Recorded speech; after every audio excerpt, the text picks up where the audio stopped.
fai mai ma malefu mai le nei tai au fau, ma le nei tai au toa. O le tai au nei o le aso lua.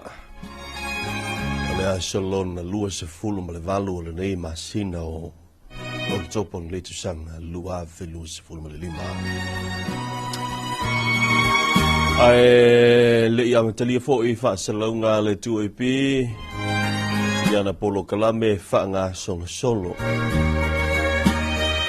Au le tātou se I na pātu le tutai ala le tātou tablanga au le tātou whaafetai le tātou tālo sanga I le matai sili ese ina I whatasi mai lona nganga le nei aso mwha moe fuafuanga fo I malawa singa o le awhenga iai lea o le a tātou o atu mua e whatea le tātou whaafetai I le tua le tātou mamoli la au funga leo le ata pena ina e le fionga ia po le sofo I le fautua mawulunga le kale sia Yesu Kiriso la upa I o aso e ngatai fionga ia tavita si mea vao o le fautua mawulunga o le steki upolu I matu leo le ata pena ina le tātou tablanga le whaafetai le nei tai au I luma o le tua.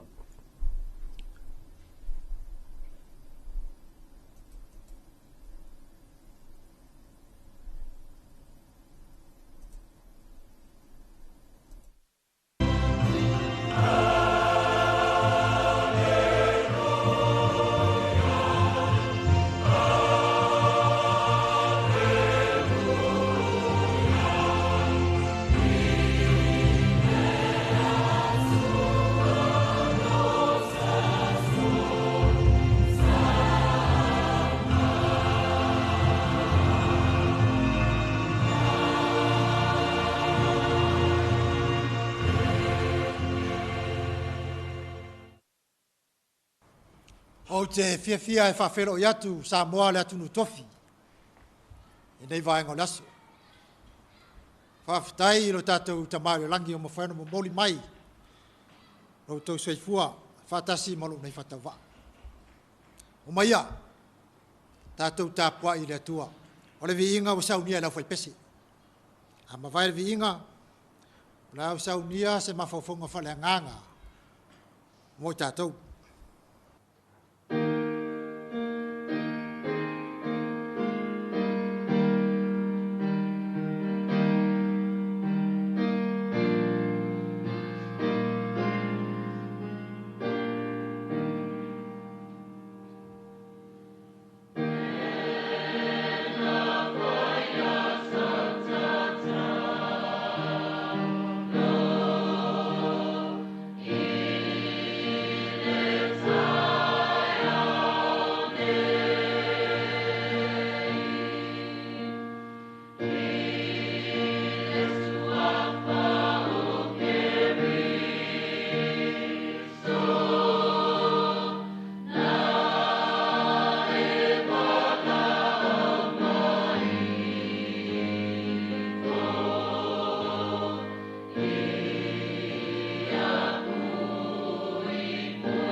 e maua ni mafaufaunga pa ia, mafaufaunga whaaleanganga, mai le tala, ia Iosefa, nā lor kenese, un tau petau su fitu. Whautuina whapea loto whamangalo. Na tusi atu Paulo ilona atari, o Timoteo, nalo maua Timoteo, luar Timoteo tau petolu. Lo atali ie, o aso e ngatai, e o mai ai mea nei. Bea e loa la tupu yaso e ngatai, mua. O e manana o i tupe, o e loto vii, o e wha maua lulunga, o e upuleanga, le maua ilunga o Facebook tu lou.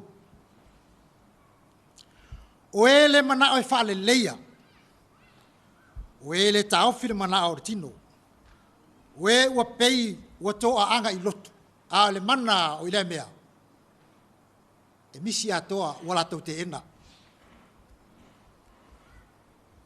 Lonu ue, o iai se mea whapea o tupu iai tātou. O iai ni tangata o lo mana nao ni tupi. O iai tangata whamau lulunga, whasao le sili, ai maise ai. O le matua le mana nao ai whale lei. Tua i le mana nao ai whale lei. Le tala ia Iosefa, o se tala i matua mana ia tele. E uinga i le loto o whamagalo. Tele i o whauwhaunga na tupu ai, i le ainga lea. Le whanau le Iakopu. Ai se ana lo whangia ai, e reto ina lo na tali ilo Iosefa. Pele tele ia te ia. O le ala tupu le o whamaualunga, o le whatau te e ma le hita. Isi tama. Whamai. Wa le whekau ia o le mea lea. A lofa te reto ina le lila. O le isi vaenga, na ona whamatongi e tulawa whapea le atunu pele. Na wau tau sila fia.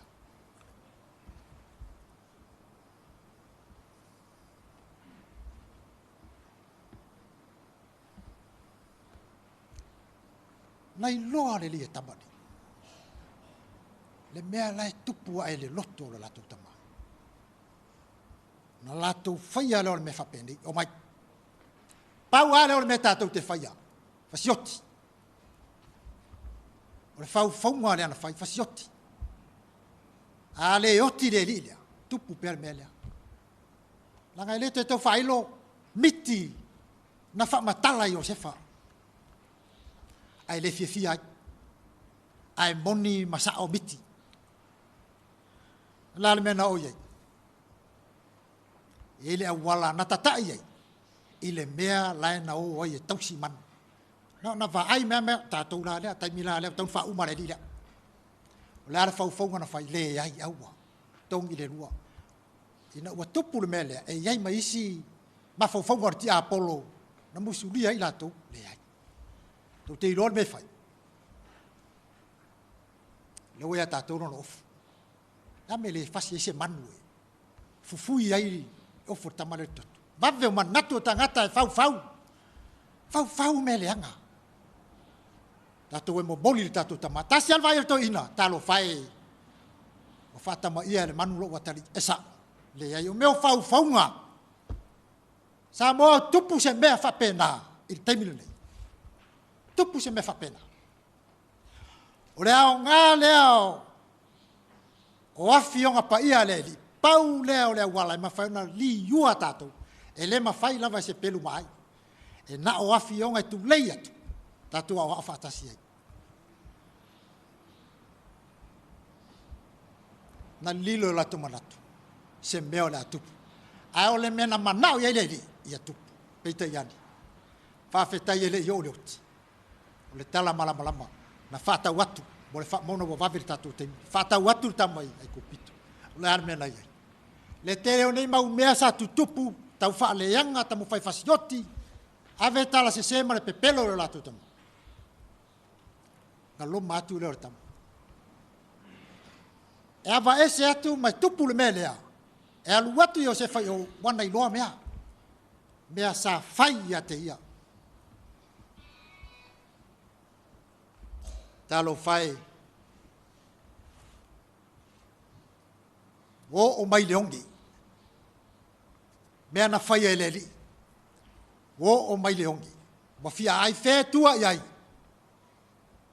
na fa longo le ainga lea na pau alo le me mawai me ai ai kupitu mai tato o mai o matupe ia au mai tato me ai o ai le tangata le pule i mea ia wa ave uma iai na te pulea uma me ai kupitu na le lei na fa e iai le siwafa matai sa pena paenea o le ale winga o le siwafa o le tangata fa matala miti o ia fo ile na fa matala le miti falau sa o le miti sa o le winga sa o fa matala le ala fa e na iai tu ile mama le lima au ona mai le mele anga na fa faui ai avatu yo liua avea o se fa munianga wa fa e iai le li ai se ana o ai le fa e tele man le swa fa manaia ona le watu le ainga watu ona uso ele itali tuali maina na mulia ina i loa e uso Josefa tangata ia e watu e fia ai wai loa Josefa o la tonu la vaia o uso na tu fesili la tu tamaro la no uso la titio Benjamina la feola o ia mai fo i o mame ai tu pena to mai mauto tu no tanga o mauto lo nuwe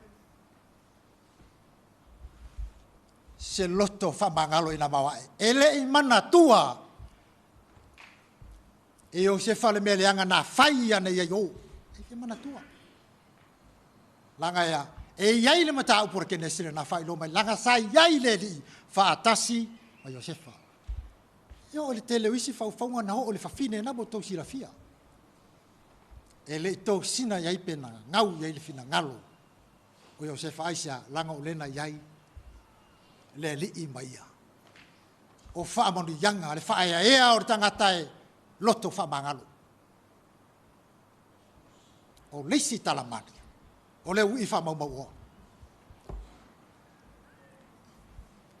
e leto e tau fa matala ina se tala ina mania wa mana o le tama i lona tama tu umai le oa malu tama inga malu tofi so walu o lewa mana e tia i le ainga ai alu. E ui ai mata ngā, na ia whaalu maina lo na tama malo na ainga. Na fina ngalo la verita mai whai me loto ai, le ui wha maua. Na alu, talo whai le awala, e le i alo mata o tamale.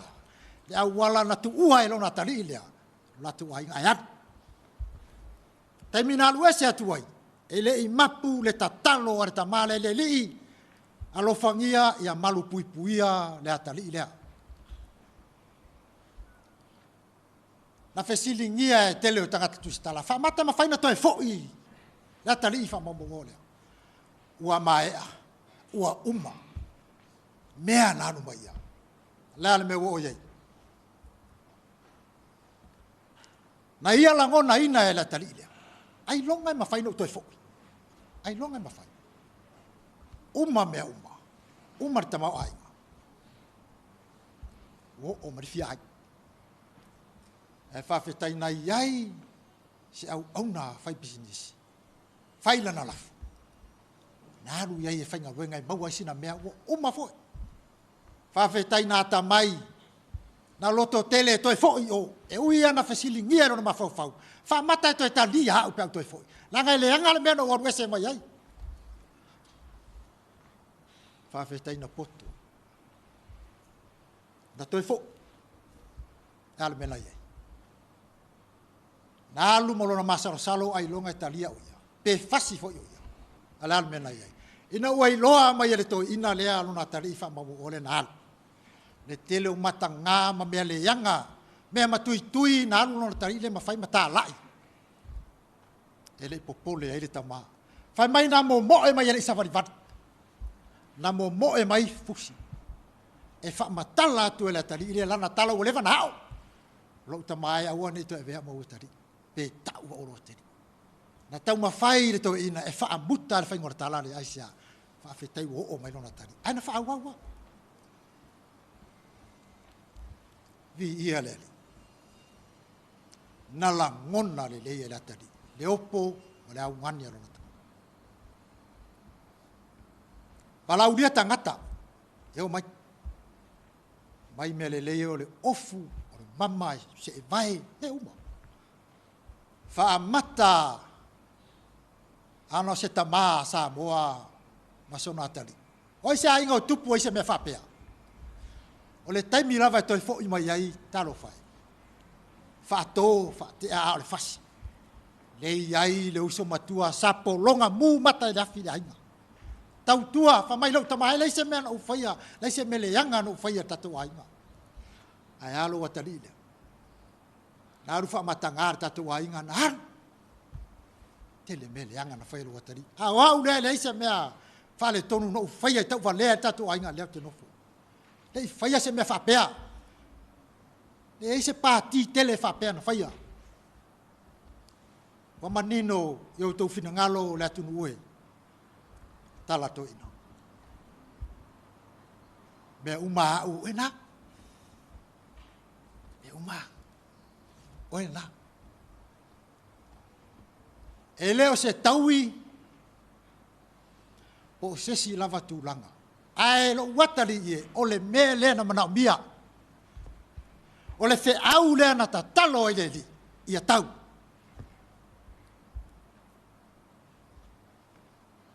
o le loto e tumu le whabangano. Ea ia i lunga o tātou ulu. Vāvāia e le langi. Pele o fia mai le li ia tātou. Pe a whai tātou te whaia whapenei. O se a inga o lo iai se me whape o lo tupu ai. Samoa. Fesoa soani le anganga e mo moli le leisa vali. Ia tumu le loto whabangalo. Le whainga malo, ma le atu nu. Oa ni whese se inga, ia maua le loto whamangalo. Na wha ea leo tātou. Atou nu, e iai se tofi po se suafa pa ia whapea. Sa pena painea, na mafua mai o le tautua. Tautua toto, tautua mawae. Le mea lea na whetalai ai, Paulo i lona tali, tautua nā, o aso e ngata ai, e tumu ai le larolangi nei, i ta ngata e mana nao i tupe, wha mawarurunga e le mana e whale lei, taimi nei, ua iai, le tala le lei aleli, e tātou te whesoa soani, e unai luma, ma whesoa soani le li ai tātou, wha apale ina roi tātou le li, o te moli mau atu, e moni nei me uma, o awhionga le li, i le suafo Jesu Keriso. Amen. Tātou whai ure talu. No mātou ta maolang. Whaf, tai lava. I laua lofa mawae. Wa mawha iei o na whaava noa nei teimu.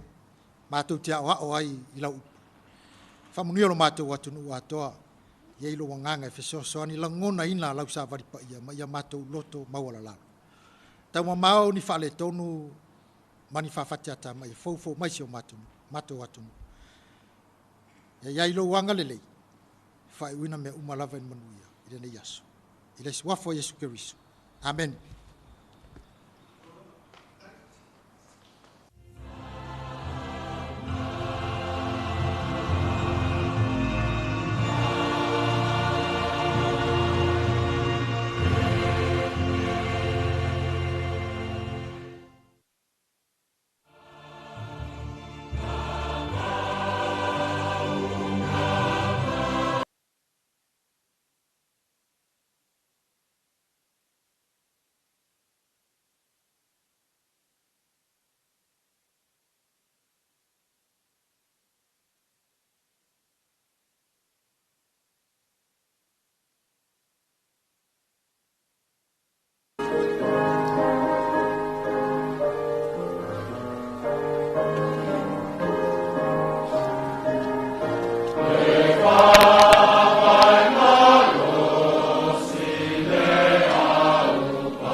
Amen.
Ole pesa mavi ngole tua mai le kalesia Yesu Kristo la upeo asengatai le kalesia na wa rota na vu I vai visita I pio no tau whaafunga mai rita au. Ai vatal fatu I le sofa manu malo lo tatu uli o Yesu Kristo I le rita fo mo rita matangu fie ole aso.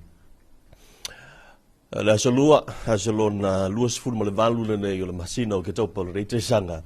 Lua fe lua se fulu mo le lima. Fafte atu I le sunga I le fautu ma ulunga le kalesia Yesu Kristo la upeo asengatai I le siteki matu, polu matu, ya, le sunga ya tavita si mea vao, pio I le tatu taulanga o le whaafitai, ma le tatu taulanga sitia, le reitai au o le aselua e I le manatu, ua mafato tonga le tatu utinu o I se upu whalenganga, pe ona la ngoina elana au ona I le neiasa ma le reitai au. Tau inanga le reile tua I o whaivalo filima, lau sunga le fautua maavulunga, lau sunga tavita, maua tō whawha le tua, mwhai ei o na launga pēa, mwha au pēa, ia le launga ina o le upua le li ina ia mwhai o na ola pēa, ma mumusa e sai, ia le tūlanga o upu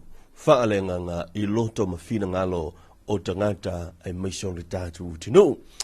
O le tamana wati le wato Luis Fulima minuto tone tale o le fito le reita tala falava. Good morning to everyone who are listening to the radio 2AP. We are broadcasting live from Samoa here at the center of broadcasting of 2AP broadcasting service here in Morino. Talofa lava and good morning this beautiful Tuesday morning. O le fo tatu ia le tatu proclame masani o le Talofa Samoa o le fa talofa. Ya mai sala foi. Ya ole fa wino tulanga o tatu musika ma tulanga masani foi. O tatu telefone ngar o talfitu. O tatu fa se tu le o tatu telefone il fetonga momua o tatu puletini momua le yaso ya mafanga solo ai tatu proclame masani. Stay me for luma ona se me fo ile on le telinga mau si le utumose ya wa fo ia tatu fa so masani on taya il nei tutua fa wa le tuipi o nisi vaingolo tupu de yaso o lo fa wa wai ia le afa wa wai ia le asolo na lua o fa tela noanga ma nisi o proclame fa la viloa fitufa inga o finangalo il tatu vaiaso foi lea o whaingoina o le Cyber Week. Pole vaiaso me o puipuinga. Ia maiso le saonga le mu I rungo mene o penga o whamintalanga. Whaatala whatu I panga masani I leita tua, I leita ao. Ia whaatala whatu foi lea o tatu to. Malolo se fua? Ia, se fua lamleila o nonga lai. Malolo lava le usu le leita ao. I ane alo fumananga lea le ringi kai au fau lo fionga. Alfa mai foi fangunga lei anga lei lo sutua mo lo wola wanka ko ingo ka ko aku ya onga lo fanga I fio ma ko ngi pai ko mama ku sunga I pa ngai na lo fanga o lo pa peonga pa peonga wa onga ya o ya lo fanga fo I o songa ma yo wa kunye ma yo go nga wa ku ngai ko do by a few soya the Australia and the toilet way young Malang, the dome point pulling going up. Papa will hold Malang. Yeah, Alpha go by a Masang. I go being a Masang or Kako Potanam, like Namakua. You never know Kako Potanama. Yeah, Michelle of Yonga, yeah, for your official. Ngai kinga ngao o maui ma kini voileo ai voileo swafo tafili pepe ya ama sale aula ya o pele malosi ma mawa wane tau kwa ingol ka kwa kungu ya manguianga luengo ngiva ya so Wai, Ya ia whaftai. koe lau, iu kiri kai au, ia, te mi foi, po i po lau wa, ia, alo kile aku ia la ko. Lo fa aku ko inga, le o lo lua. Ia, mo pe ia, ko anga pe pelu. Ia, ko inga. Ia manguia ia so, ba aiman, lau ngā venga, ia pa kaya mo la vangoa. Whaftai tele ta pāmaru e fōi nei vāngoli tai au. Ya se fua. Tātou wha talofa mai le mo tele sala vaile ua tala malai le tātou puklame o le rei tai au le Talofa Samoa ma ua le avanoa e mai whai on wha talofa mai ai. Le tātou puklame o le Talofa Samoa o le ise atu i a tātou telefou i le tā o le tula vitu. Talofa, good morning. Talofa. Oh ya, mahalo le se fua bau le rei tai au fōu. Ya, so manguia. So kaya le alofo le ngi kaya fu. Akalo fa kusko ingo ngonga go mabaya kulan koko.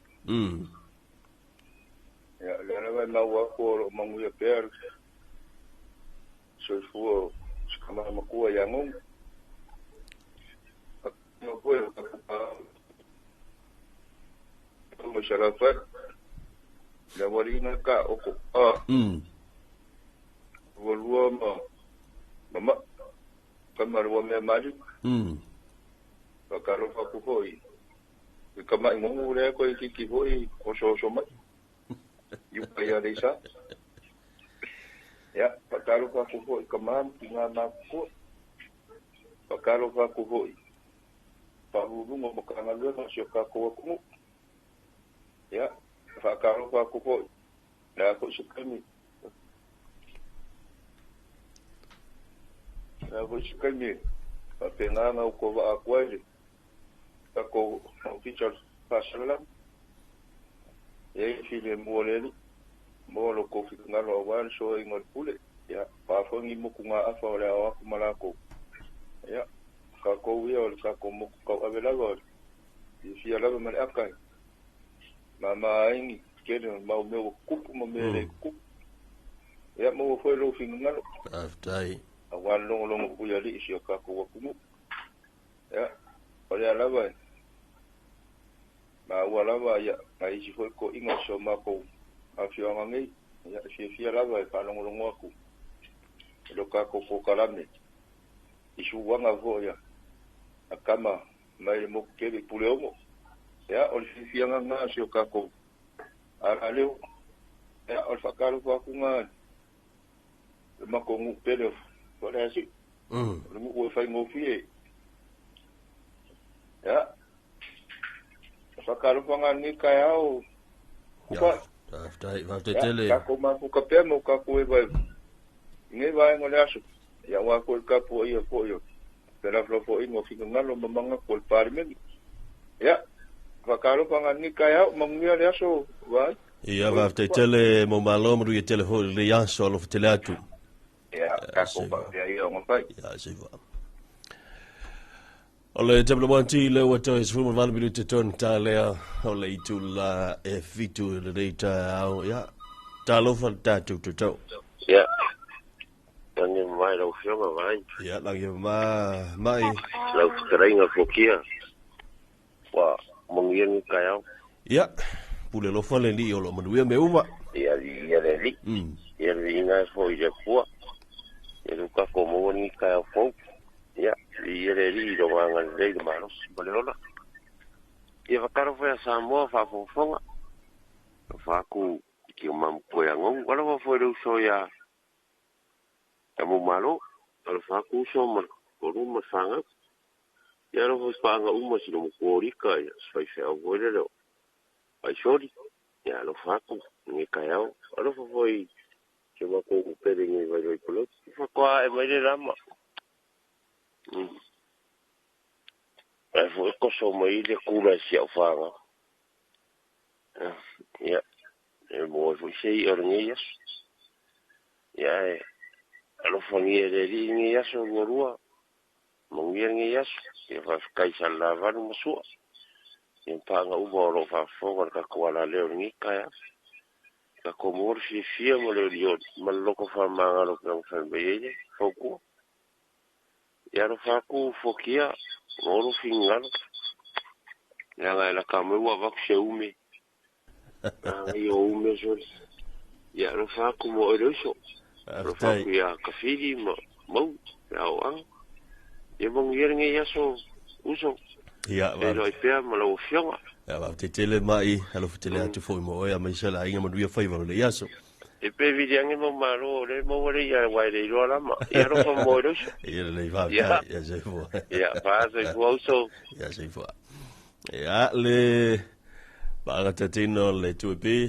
e sunga mai ala longa mai nai vai loa pelau le mo tele sala fa fatal fatu ya te o mai se ya so wainga ya ma dui fo ya la vasinga o le ya se fatal fatu fo pa yo la fianga i vai loa i pelauli ma fo ye ni se le tato fianga no fo i ya lo fa pena on fa fu mai i le tato wala leo ya mai se onai la fianga o falea siu ua to se fulu male o biru te to le o le tu la fitu le tao o le sole fa voi fono il parlamento ya bio no to si le fia to po mai ya ile afia fia na po ya o fanga solo ai i l'Italia le malo tu sai o le lau le wina o tatu tala o le tupe ya ma le fa sole to ma ai ngo Samoa e pe ona fenga ye mo tatu te tai fa malo foi ia le mo mai tai fi pule ia mai se o te tai o le malo i sui palemia mai se ia o le kapeneta mamalu al fa talofa foi mo le fionga foi le palemia fionga la u le mali toa le utea po lata i va fosi schmidt be ona fenga ia ma nei malo longa i tam fai na ia fa fo sielo malos a toa e fa wa wai ia tuta manga luenga wali tu i no Samoa i no fai malo ia le fanga loina le fa talofa i le fionga i la manu le malo tu tasio Samoa le malana msiofo tu mele li fano va le toa sua lo vi lua msiofo ia fa sili ia le ngata na o le fa talofa mo suyo fono suitofia sunga le tapau fa sina sunga mali toa moli ya a me se fo yo le falitua a me na fo le fa talofa i la fionga le tamba inga ya tu ya tua tu pu ta se efi male ma si yo fo ya filia me se fo o le fionga le papa ya titia ya me se siona falitua se le fa talofa i le fionga le whaamsino sili, ia mai se fo i le whalitua, ma le malu le whaamsino ngā Samoa, ia mai se o le lava loa o le tātu utinu ui o le tūlanga whalupe, ia whatalo whātu i le nei tāo, ma lo le usu, ma lo fo i le langi e mama. O lo ui ea manatu, ma lo utali tulunga o le nau mai an whaisau malu o le tāo, e sa ala utala le ufai atu, ioi. Tele tātou o le ua, ele fa pe ana o le ipuvai pe na o le iputi o ne fe mai le sau malu o le tai hao. Iputi puvai vi ia le ni praise Lord.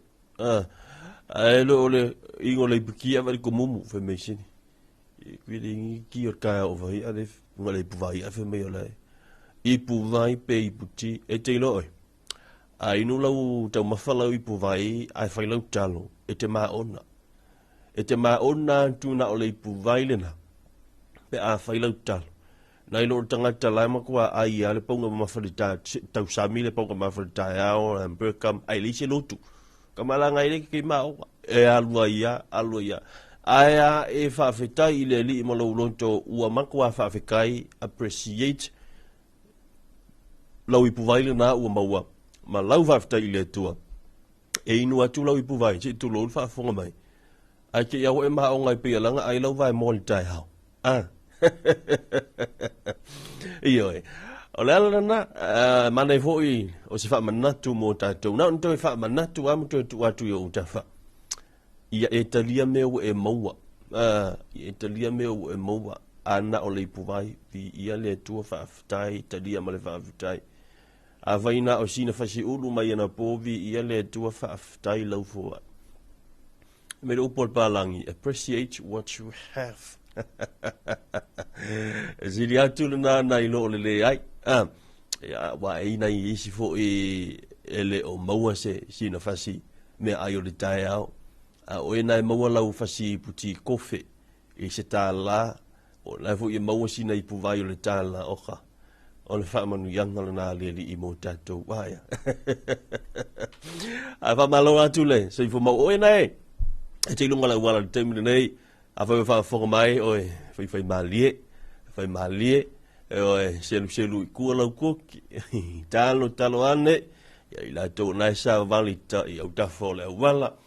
Ia, a whai ngala e kusi whale o loa, a wake ku i se me ke loa e, a voi, a wote paka voi le se me te loa whaafangtai e te ese. Oe, e ale isi vanga voi le o mai a paka ta amari tu lolo whaafonga la tinu.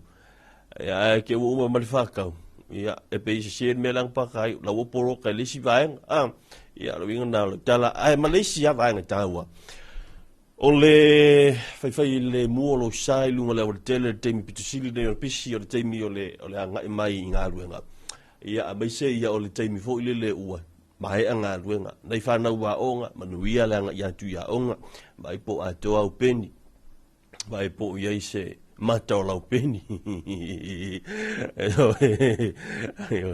O le isi koe ngā mea ngā ora ke lor pengi e ifisia ma se pengi. Ke lor pengi uku ai lei ma se inko le pengi. O koe ngā mea ngā mea ora whaatusa o leo langa. Tuu mai leo langa le tantu tei hai. Mole tangata fo ile le alua ilo ile nganga. O la le ke lor pengi uku lai kukongo le ako. O le imangi inko pengi. O mori tangata o la e alua ele o iai a tore loto ma le ngang. E kai wha penga ala le whakuskusanga o le mengi o le pengi. Ai awa peke sau ma lau pengi, ek sa wai pe lau pengi. O le whaatusa mori tangata fo ile. Le anu e whaile mea ma le ngaruenga. Ai makwale ai se ma fau fau iai. Ya, e tāua, ele tāua le iai o le peni, ele tāua le fau o lau peni, ai tāua mea lai tu tono o lau peni, mai tāua fo le hola o lau peni, awa ele whapea, ele ise ma se ui holo ako le fancy au le o lau peni, e ua mea lo na tino, ai kusi ako, e makua le hola. Awa kau mai ala i le pengi, le kua inga ngakanga iai oe. Tulo ulava. Lo doing I me for pena. Cosa ma sa umor ko inga. Ale man yo le yo beni o mea I laila. Ai o tulo ma sangile e tu sile le. Ma kwale ola. Fa me sa ole pe. Ya tu sale le ya uma o e di matai ya. Ngai fu ke sa le ngadwen. E ma kwale ai se ma fu. Ya, talo fatu. Ni ala whainga ruenga, e rei tae hao, ma lole se fua maua, ma lo fōle langi ma, e te lole si mea sa tupu I te mia o tala I titi. I le mea ne o le haonga o te loe le ima se sia sao mai vaenga lea. Ai a whaila e sao mai ai, vi ia lea li, whaafetai. Al me fōle le hauka I loa wau, o nei vai teimi. I meo leo langa whainga ruenga, o nei vai teimi. Ia, a o ka le whainga ruenga, e mwhai ono ta vili le te whanoi. Au whanongo ka vai waka waka whangoi. Kei mi o ka onga I la teimi. Oi, e sao whangoi. Ko sa wai peo, o teimi o taonga, e lua me whaila ta whanoi. O la ta whanoi mua si o se me ka ke ngofuai. I loka makua polo ka mapulo ki ngar whangoi loa lua. A ver kusi whangoi o vevo. I o le whai aonga, o le mea la sa whai. Sa whai ngata le me o le whangoi fo le I o ka makua. Si vanga ngā ua ai mai lo tamamu tina ua makua ka mai o mwhaingo ka wha wau lao ngā whako ai lo lea ua matala ia senga so la ua whina ngalo. E whano foi o e malolo e avela urtus whano ai loa ko inga ngā lua ngā pō whako ai o ma le whale o momoe. A leu suana tae au pe I te unga tae telu lao ngā o I le sao le bafo whau le toina. O mea lai masane na whai nā teimi. Sa I nā fo I vai teimi au ka unga kākia lao. Ia ua kau supo e ngā ko fua o ngā. Ia wafoi taimi ia. Amu ia whanau nei taimi. Ua whaile fili ngā ile ofu ma le ofu a o ngā taimi ia. ngoka onga sole e kasi loka o fukingo kasi loka e faitanga ai e umane le tausanga ua makua languri ula se tulo ma matafi le langole o futino o le ala winga la tala aone ele ngata ina na wa o le mefo sa tupu me ne o le nga o fuanga e yalte e maua e su e ma kula nga le pusa al me la tele na fai o le makua o le leima o fuanga e lo loi ko ngol karong e vai e umane ele aya ma se si a fai nga fai ai te ala ufanga ai ka le loka i ka no ve ko le ka o fuanga ngafia e fi o ka ka ai nei ro mo kwa ngo ka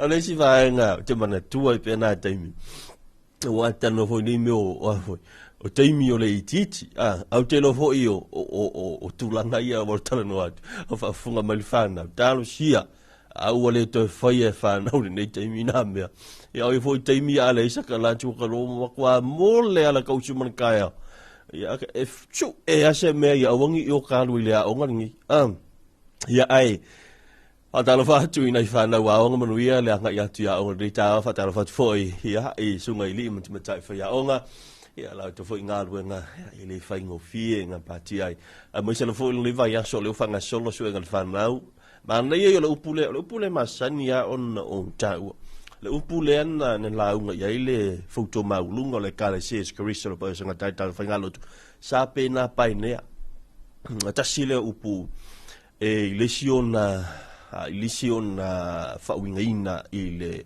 tuspaia o le fa'ali mea lilo ia se apena paine pi ona tau fo'i sunga fautomodu o tangata fa'amatana miti o le wingala tala o utamana tua le upu nei ia sa apena painea le li i o tau mafau whanau fa'ali mea lilo le tua i o tau loto mo o tau mafau ia kousuenga o le vaitau o suenga whapenei ia o te mana tua i fo i te mi o ta onga. Ia, o ke mga kua siau whai a onga ngai ke mi o a onga tūlanga lua.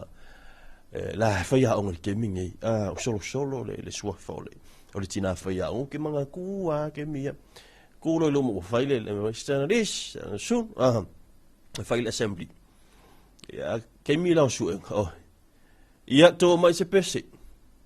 O le pese ala ngai ka ki whaalongo. Ia, so mai whai suenga. Yesue wo valea pese mo kis ana me de kako ila taimi a on tono fo mo te ma fo apea e a o de ke mi su en ka fa ka sanga ko ke mi su fa me yesu o valea so ese no tau dia ya ai a talfatu su ga fa ya onga ma sunga foi pulea o ngai lau tō ngā ruenga o na sai leo toi titi lava ia o na mai a leo ni tau sanga i o whatau a mātu lo tātu waa i le whai ungo ni tau sanga i anga le leile tua i o tau tofi mo o tau whaiva alo fili mai le whaingo fie awa whaifoi o la o ina o le pontsara lau a o le kauma whaingo a mio ka mai kia li e le whaingo fie a wana kilo ka le alo whaia o o kile le pura ka ilo loka ongo sa ai o te fai atu lau tala ngā lueng whai aonga lau titilo o le tangata alu wa lava wa matua lava ta pena le atangata antoa ka penga o muro ka whai anga pela kia le ami o mule onu sa a wa ke fai aku e fai o la o inga o le Chopra ma le ingilisi ma le Samoa o so le o le o onga fo ila o le ami o la ko umar mo whainga o ami o na i whana ia ai Padalawatu, good morning to all the shopkeepers. Alau whātau o loa, lo whapenan whāfunga mai. Whai fōi o oe te ngalua I ngā luenga fōi e tau frontliners. You know, o le si ngā luenga te tonu o le upu le frontliners fōi lanto hui e piko I luma. O si vāinga fōi le talofa lava o mai oe nei tai au. Ia e aise me whawhina ngā luina. Ngai customer service, customer care. Ngā fōi lang si vāinga sia. Pio ka mai e mo aka uma ko le mai le anga ko mala ku ma ka ngi o le fia ya le I le melenga o ka ka o la kwa I le official o ke le ko wa ko ai o le mesa ai le stene le po sta male lu mai tauna ona avi ele tam ta up e tau na ave tanga te tua tu api o kama ia le o mai luma pe nsi o spring tadi tavo ia e tau ai la le tangata e laku malonga ika lai lunga fa pelonga ika ai e nga o pa e ka mai o ku fa pela le fa mai lo martala so le sa o le akala e pa u mai a le uli e mapo ora me lo kala ala saula mai malia o itama ke ia i o saula ia ai Talofa tu i tau no te tasmala fa minuto ntale o le tulai fito ne tau tal fito ntato se atu le tatu tau fo tatu se sa tu ile ali fa le malinge yo bolu aso per tonga ma le peso fa ngoina you are the one so tatu tau fo mai ai fa fi fiang re mai ai lo potea bolu aso per tonga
Talofa lava o talafou mai vai whanua.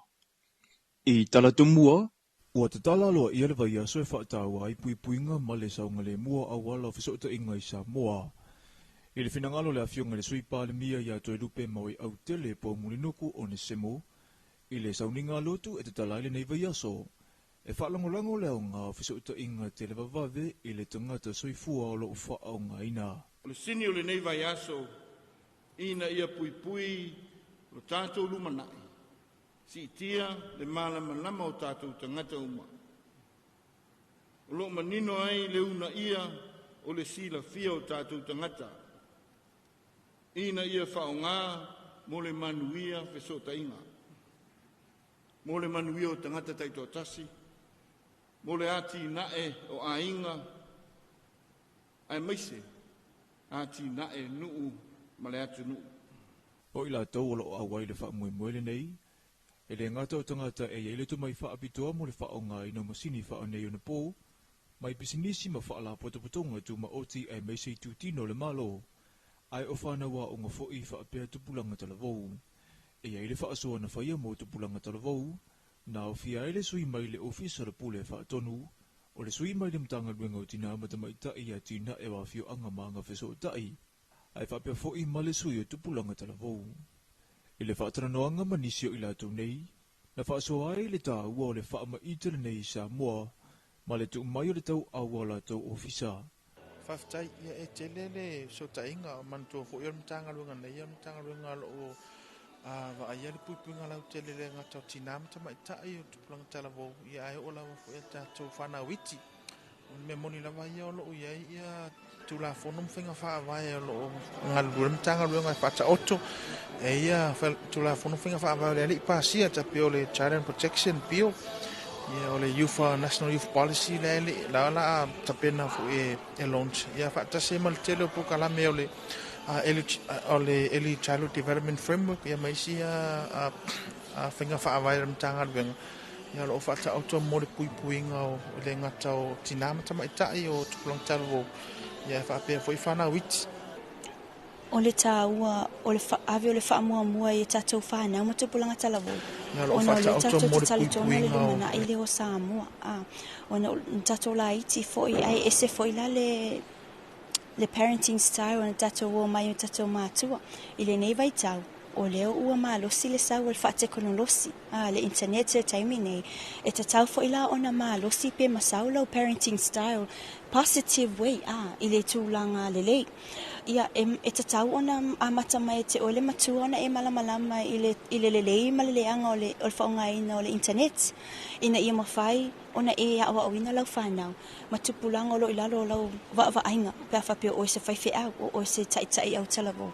E mawhai ona e whaasoa lea ma awa awina i lato. Nasa o noa le sui le mtanga luenga o fiso te inga ma whaamatalanga te ekonolosi. Ua whaama itere nei polo kalame. Ina ia o manongi moni fofo le whaafita uli ua afia ianga tausili. Whaaleanga ngā maleanga no o. O le si fo i tāua me vai aso. E whaatino ai fo i tato trainings. E si tia ai fo i le tūlanga o le sila fia ma le iloa fo i tato au whainga luenga. I awala e mawhai o na fo ai be tali atu ai fo i le tele fo i o whaafita uli o tupu mai nei tato fisota inga. O le, especially fo i ale le aso nei, o le aso nei whaataua mo le au talavou e whai atu ai fo i se whi au tāua. E mawhai ai ona lātou sila fia ia le tāua fo i o le whesoatai ma le whaasoa mamalu. O Samoa e peletasi le nganga, o le vavai muiti, le la mepa e le martinea. O le manulauti le o le tauvanga isa ilia isi tausala o Samoa lua whelua ono. O le vaiaso mo le awha mui tele na talaina le amatanga le vaiaso i le whale Samoa le pūlenga o tangata tawhawhau mai fafo. E to se wholo ma le lua tausala ua sa whanga mo le awha mui o nisi o lo o soifua lawai inei. Ai o nisi o lo o lala i atu e mamao. O le susunga le whaafenga inga malolo manu malo i awai au e te wati. Na taita ia le sauninga e amatai sa o le nei lua vaiaso. Te mai tai lale lei o lala mene. O utou, le fa to sa o e la dinga isu o to le mala lama lona to sala o le tala le to sala tala ai sa o to lo tele es el to you know if you feel auto it's very easy to say no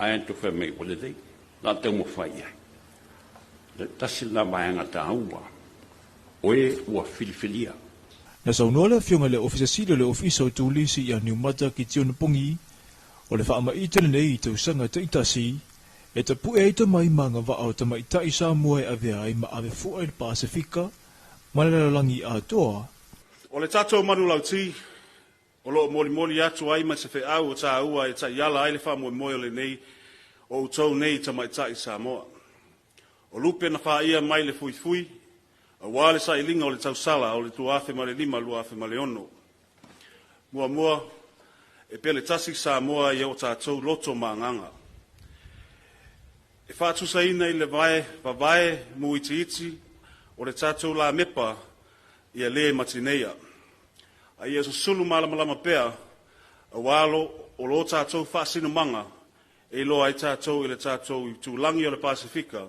ma le laulangi atoa. Na maua le awa noa e whaalau i loa isu i tau wātu itasi. O le sailia o se tau sala o Samoa le tau sanganei e whaawa wina le pale o loo umia le tama itai o le gitara Jeremy Allen. O loo whaatamo e lava e Leonomea Production i le whasosoani a le langolongo au tu o le whaamuimoe le DJ Cell Samoa. Ua toi whaamamafa mai le mtanga luenga le soifua malolo ina le whai o tui pui mo whana witi mai le whaama i le misela. Ma e tutau na whaawa wina pea ai mai se whanau i le roifo o le tailua tausanga le mātutua e whai ngō whio na pē sia. Isu enga ma whaamamonga la ta mai le mtanga luenga. Ua maua ai o lewa a mata o na toi alia e mai lea whaamai i o tātou o tunu utua ui New Zealand ma Ausitalia. O lea o ato le misela i atunu nei o na utangata na malanga mai i le atu Asia ma Amerika. O le tamina nei wa whaamawina o le itu i mātu i sisifo polu mai sale i moanga i atu i si ufanga whale latai. Wa fio anga tu taulanga mai lauli i o atu le au waa, a to ai ma fio anga umawa le pata. O vaenga i o le atunu uolo o mawala loi le pasene o whanau ua mai atu i pui. Ba ua fautua ina malo si mātua ina ianga i ane ma pepatui o whanau. E whaatinu ai o la tui pui, i mautanga singa solo o la tāne. E lua tui pui mo pui ngā whaama i o le misela, mami ma le rupela. E whaatinu mo ta maiti ua atoa le se fulama le lua maasina le mātutua, ma le se fulama le lima maasina le mātutua. O na mautinoa lea ua atoa la tui pui mo le pui ngā. O le papoling o le whaama i o le misela e ono o atuai i a awhia ngaunga e pei o le awhia o tolinga ma whaalea ngai nai le whaalongo, a awhia i le manawa tuta, fula le whaa i se itulou. Ma awhia i le mawhauwhau o na o atulea i nisi a awhia ngai pei o le pneumonia, ma maumawai le soifua, pe ale a toa tui pui o alo ma whanau. O le tausanga lua fese fulmaliva, le na pangatia ai le atunu ui le whaamai, ma e tu saai ma le lipoti wha le tausanga lua fese fuluiva lua felua se fulu o le soifua ma loloina, na whaamawina ai le o atu le valu se fulu talu whanau na maumawai soifua. Ma le toa fe tolu se lau valu se fuluono, na whaata otolia i maotanga singase, ina ua maua i le whaama i o le misela. Talofa Samoa nei vai ngole aso manu e telefono o whenga i male atunu u.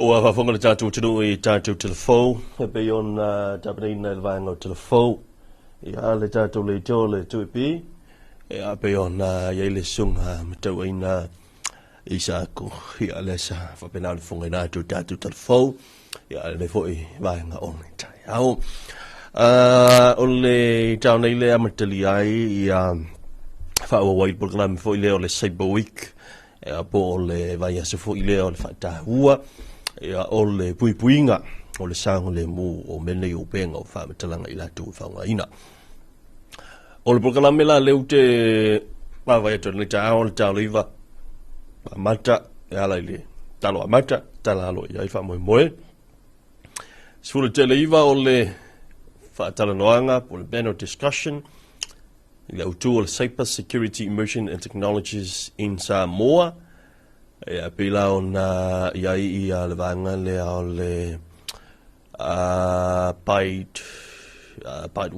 watches le National Bank Sky Eye WebSafe ya o le afatutia le sunga ya leota sa right vita ya fa pena foile on so Q&A po Phil Batali ya so me ile lo sule se follow o le fola sanga le presentation me fa taule le common cyber threats why invest in cyber la fa na presentation le vanga le rapid o le se fulfa lima o Fesili Matale sfutasi malolo mo le malu taiao sulima tel sfutasi o le folsanga alvanga le bite watches o le Q&A po Fesili Matale le sfutasi malima sfululima o le malolonga tasi to se fulu o le mini tabletop exercise e fatu tai le rapid ia matapuni ai le asolo na lua ila solua le nei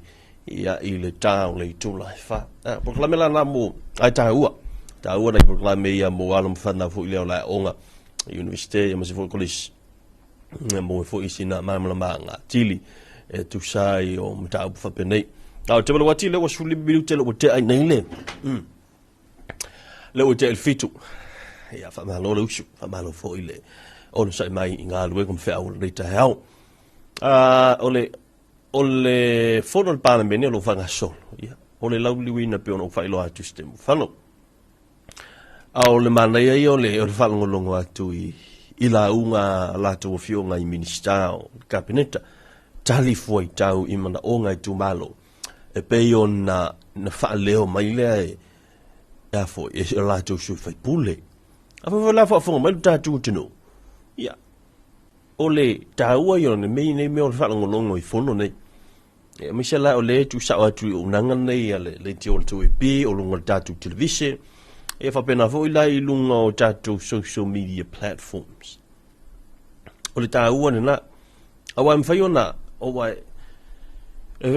mfaiona e manino ai ne awa na uto si fia o le tau tu ala vale nei le tu e sa fa pena no to fa fonga i la unga nei e fono nei al parliament ile talo mai le tasi iwa ono lua. E o mai le taimine nei. O le lava e faa wau le tautuan nei al tua ipi. Ai wai iai lava ona faa poponga o mwhai ona faa lau tele a tilele o nanga. Ia wa ona taim. Sa o tamaua mai fu i taitai. E na o le leiti o lava na nei le lua a pi ila na a mo lima faa o. Sa faa salalawina. O le mea la sa tupu. Na ona o te faa longa mai leo to ina. Ai ele iai ma se si wo ka ba ai mai ai fa ka ba ai fo ai se fa te inga i te mio o fo o le ta le tu ngai te mio tu la epa i o fia me fa ta va ai tanga tene ina ua fa pena ona tato iai le vai te min nei o le telefone nei ua ma fai onga pu e aka ua ma fai onga live mai i fono tanga nei lunga o le social media ma TV. Fua kai lo kanga kala le masing kala. Ai pe o le tau tele o vaenga nei o lo fa fonga o lo mai moa i la unga mamanatu ia mai fai pule. Ia fai foi ona e manino ai. Ia se manino. Ia mata upu fa pe nei wa o le tele o tanto.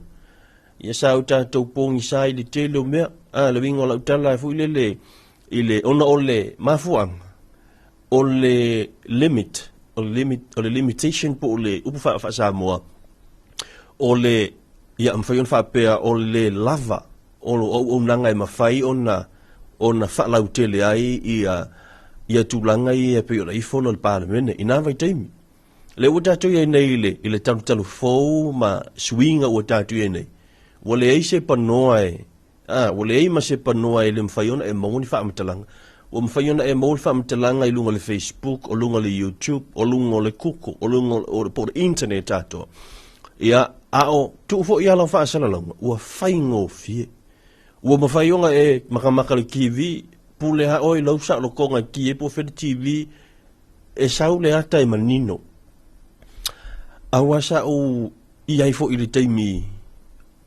o la ve fo le ko nga me fo le le tuli o kai va fo ku e milo le po le antena ki mo ena lokka ko kiwi o ka me fenga le mai se la fa penela o kai ka malak ko inga le o la ko inga ko ngo kai ka fo le antena milo kusala fa kulenga kusala wa mawasina ta ai ko mingoia vai la le faingo oi ngo wa ko va fo fa ngalo ma le antena nga ya oi fa ko ga me fonga le me na to ina ba wal me na ya ina le fia mawasina ta o le ka ko TV ho e koso wa pu le po fe mai ku ilunga kusala ku unga ku ngai lunga e mangingoro fa ina mai no mo ko inga ya ku inga se shu misala umi kwa muso ko ku ilaru i nei wo de wo tu lunga vole manino ala winga na tala le mana i fa mo ni ina ho ta to i nei vai taimi ta to fo le wo ye i swinga fo ma wo ma kwa ke le avango e ma fai ona e lo ai le me ya ia taimi nai to ina ma nai lo ma tua mai la to na tupo mai na vai te oi e ma wale me fo le ole o le taimi u fa sala lau mai le tu e pi fe mai bo ala leo ai wa e monia te lo ala leo tu e pi o fai me tu e pi o le taimi o ta longa le ai la sa o le ta fia e alula na vai aso o su so le to ina pe a fai le TV po ola le TV a le inga po le to oi e ona la le taimi o uma le to nai a u le vanga se le ko inga i o ile a TV le to oi ya o feita ni le to oi ile alu ku ola e aso sa e alo le na fu taimi o televise ia e fo itau ya telefo ia na inu tu e petasi sa la tai ola tu ya e ola taimi fo i o me wata ti fanga fo i po we pe ola afro se fu a vai la i se TV o se tua oi ia a fane se fulu o le vanga sa fa i ka mai ki fo i le tua oi ia o feita ne ia le ainga ngale TV ia o me fo i sa masen ia inga ngai me fo ina vai taimi ia o le sia me ni me le tal no bo ma fo ina fer vanga leo o ni me o le tio ma na swinga fa pene ia ono tatu ia vai aso le o ka ko inga le fa manatu ele le fa anga solo i fa talando anga le fa ngoino le saipo week po talando anga fo le mo pui nga o sanga le mo penga fa mtelanga ia vanga umana sa ia na vai temi ia asa le ia lava se me fo le nga ka fa alongo ko wai o fai mai le nga le ngai fai mai le nga ia o ma se sifo ma sai ia fa talo fa tu la fa talenga mo i ta ia tia malo lava le fonga ni nei tai au malo le tau atai ia ma le tau tua i le mamalu o le tātou watunu u fatalo fatu fo i Samoa i lau mai moa fa fonga mai i le nei fo i tai au fo o le aso lua sifunu ma le valu le nei o le masina o ke topa fefe wa uma foi o ke topa malo soi fua manuia malo fua tia malo le nei tai au ke o mai lua ai o lo lau fo la sanga i le talanoa ina o le mata u poepeo na ile nei vai aso sa o le lava ta ua i o le vai aso le nei o le fata ua ina o au wala o le puipuia ma o le saunga le mua au wala o feso ta inga tele vavave Iyo, ia, fatalo fatu lau ato fa mawil ni tai au iyo. Ia tanu mai ole o tele noi TV ma analog TV na fa tai mi sa ka ba mai fo. Ia ai ke lo pe alua ngi mi ke va se malua kamanga. E sa o ia lo ma pom ko se malua kama kwainga. Ka mai le kio le lo ma kuanga ka ngo kwa wa umama alulo male oke ale alolar ka ke mi ngaya waku fa ka se male le kio ye mama al le kio awala teli mawili le man tu lo matu na tala le so matu ngale le fa e fa nga ile kwa o ila ko ai ka le no nga o mangil ma lo makua nga fa pe le mole fa va le kio ma lo makua nga fa va illa ko auli ka mo e markua oi ke mi foi ngale le ko aka a makanga mawai e tatou mea ia e alu le wila so tau malosi fol tatou ele tise na taimi ia faatau le auli faatau ia o mantua la le faapea nga ele kisi ao Samoa kofu ma lo le ainga ma le auli ma le microwave fai mai ia isi ai o le mea sa ia ia e fai mali ia ma walo le auli si ainga rea mo kwa oi nga ikalo malo makua fua kwa kule au fua mika we ke mi o fua le mika lengi cash power kwa melo makua oka kwa ke le ngai pili wa vai le mele fa ku so ai mo fa auli le o ke le pili ai malo sa mo nei tai au fa talo fa tu ile atu nu lai fa fonga mai lunga o penga so ta inga ia Oliver ia so nei ole solo na lua le nei fuatia le solo sul valu le fa mo a fa le valu ia fa ta si mai se sui ole vai nga ile le cert le samsert al tatum tanga luenga ia mo le fa ta le no ina por kalame ole nei fo ia so ole so na filia sa fa ia ile panel discussion por le fa ta le no anga le ia ile mele o le saunga le mu ilunga o feso ta inga ma e mai se o le lautele o le atunu Io e sa o le lava wa tasine mata puli maui ua mai tawina nei vai taimi ua makua kele ya le anga io o le la foi le ila tau lu mol fam sinonga ioi ya amta upune ona ua mafu mai I soninga tu la fon fo le ua fatino ina ilunga upengo so tainga pe o le Facebook o fa matalanga ma me fa pena nga le uka ku ki kilo e ngi me sa o kale o kai ka fifa ka o kai lo intu la fo no fa pe I me fo ye ilunga ina ua ma lo si ale sa o le social media ya ma le tulanga lava o upulafo ma fa matalanga le ini ona fa vai ma le mon ia nga lo le o pai ma tangi fo ile le fa sanga ia la fai ia ma o atoi lava le fa msinonga ale ta wala ona I fa tana no anga nei ia ma fai ai ona to e mati ma to e fetu fa I fo ile le ia fila ngalo ila to ia la to mai o experts ia I mata upu fa pe nei ia pe fa pe fea ona wa le sia va nga ta o tatu titilo ile fa tana no anga nei ma le nei por kala me fa nga solo o ani ni fofo e ma fai ona tilo ia e ma fai ona fo ia I ma fa fita uli o ka ko kilo ia lungo o ngi mo social media io e sa le ia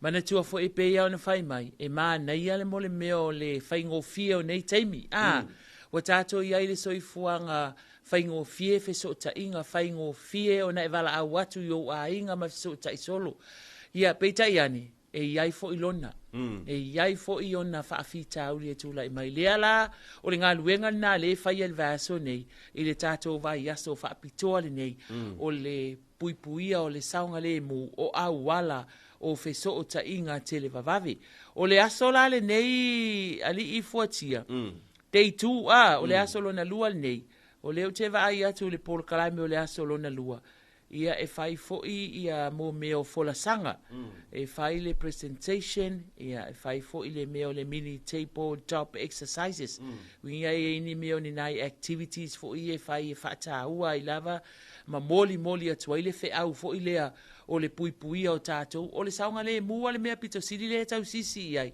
le ta ua o le mea le nei o le fisota inga tele vavavi o mankua foi o e boko o kere kaka wa faina wa faina ona o le mea le o le ave o lau password ia pe fai mai fo e vai lau password e tatau ona malosi le a fo le ngole ki wa a tatou fai ngoina le password o le ki tu so le ki le loka ai ia lau account online ia matoi tatala ai e na o ia la e tatau ona e si la fia ina tu langa le na ia o tūlanga uma whaapena, o le ai whaamala malama le vai aso, nei ai se i su mai le tātou sui le tau nu mai nei le tai au. Ia o na tātou tala noa lea matu fesili foi. O wawa tele wa o lava i malo, i whainga malo, wa a fia i mea nei fuatia. Moni lava. Ioi, o le malo Vanuatu le na a fia taluai nei po o le tolu tau sanga taluai. Le na a fia le malo Vanuatu ina ua mawhai o na sao ia hackers fo ia i tutonu lato system ala lato whainga malo. Ia le na a fia isi malo le o Vanuatu. Ai, o le tā ua o le a fia o le sia tunu. O pe o se longo le fafangu, se longo fangu le fafangu mai a isi atunu o le Pasifika ina ia mata ala i to inga tūlanga whaapene. Le ala i ele whaata ua o le vai asol nei. Ia sao le o le tā ua na o le polokalame le whanga solo le vai asol nei. Pe on o to sisila to le polokalame na o le polokalame na le sa i nafi. Ia le lai fa moe o le tai au nei le pe ono to sila mai ai a mata i le te talo na ta le iva ia ona so ile ma le panel discussion ia e fa taula le me tau cyber security ia ma tulanga o technology alo ia foi la le forasanga nai le luas fulu te se fulu ia o fa utu i no le common cyber threats ia ma a why invest in cyber ale a fa penala on fa te ia vanga na le rapid ia fa so le foi la lis for sanga il se fulu lima te futasi ia ma le vanga lenta u e telenga mo wila futasi le mini table top exercise e fa tino ina le fa te le vanga na le rapid o le ta wala o le tu ina tu o ta te por kalamen ia nga mo nai fa na fu ile me se lava va fa na ule o nga UT University ma ma wala ma no em fai ona asia se fu le fa longo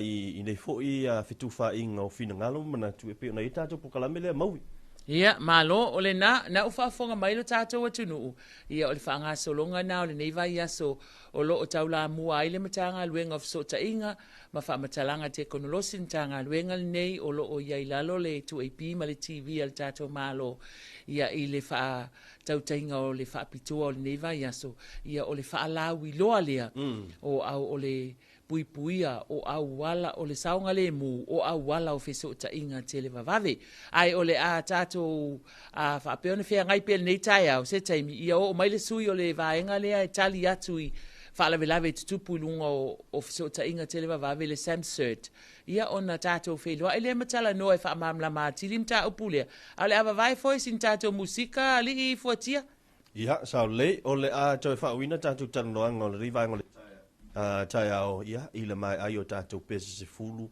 ia mwhasolo a toi tātou telefon tāo le valu ia ona tātou te fo mai le taloanga ia mai se tātou talia ia sui mai le vaenga le ale search ia le whapena ona angai mai a wale whamuna mai tilo la to proklame ia ma tātou whamunu iango a soifua ma so whanau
Lau pele e ua oloina le whainga taula ta whengainga wa motu sia whaapua sei e le fili o oe maita whaangalo lava o anga sala ua oloina o le leanga ua leonga o le ipu vai le awa masaka.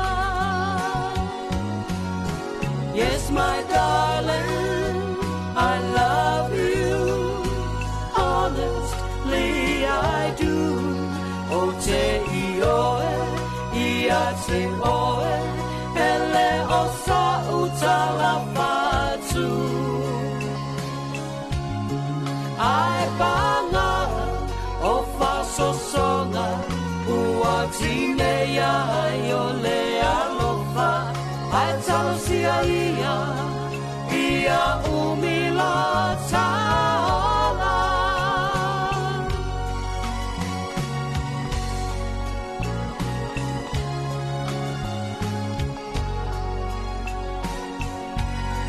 Sa o walofa whaamaoni na avea oe mao utofi sa itangia fo io ita e tangata o louainga sa leili ua lo whaamoe moe la upele e wana o oe ai ui I lea se isili tasila ufoe.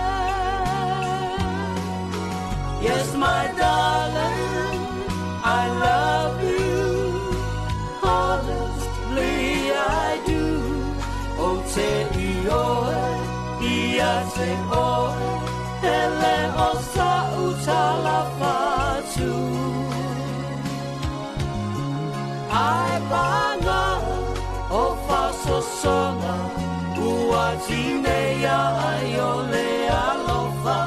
Ai talosia ia umila tala.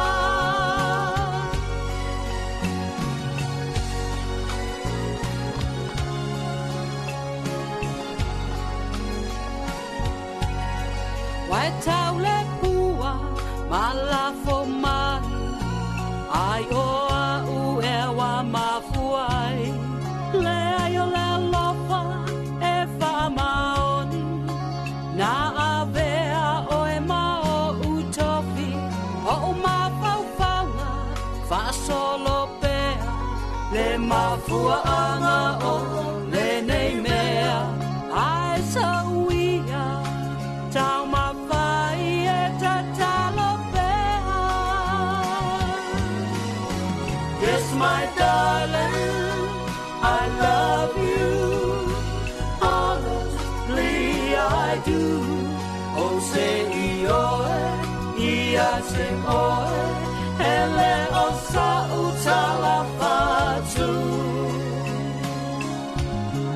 Ai panga o fasosonga, ua tine ia o le alofa. Ai talosia ia umila tala. Ai talosia ia umila tala.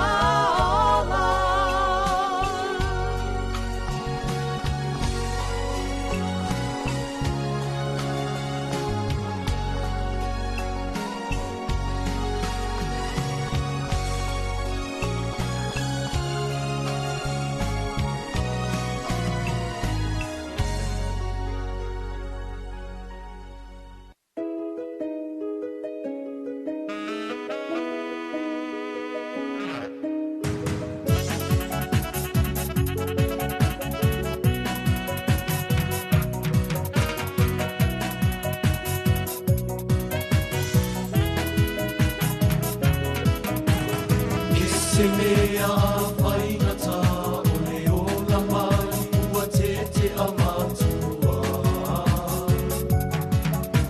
I ai se uso se tua whawhi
funga pea loa lofa i o matua se ia o mai le bunga.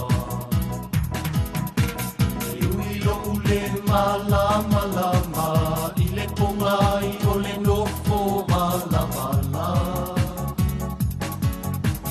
Le mawhai o na whaangalo ia te aku le alofa mawhana whana. Daddy, I will let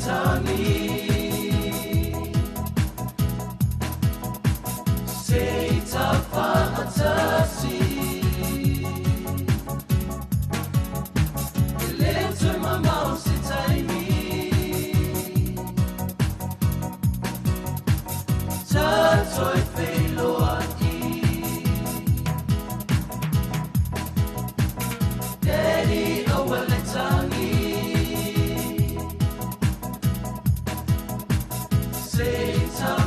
Atasi,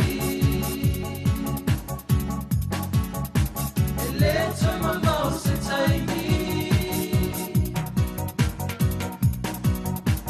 Tanto e felo ati. I owe to my malelo fai. Loi mate malingi poi ona fofona.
Watch your little dali to live value.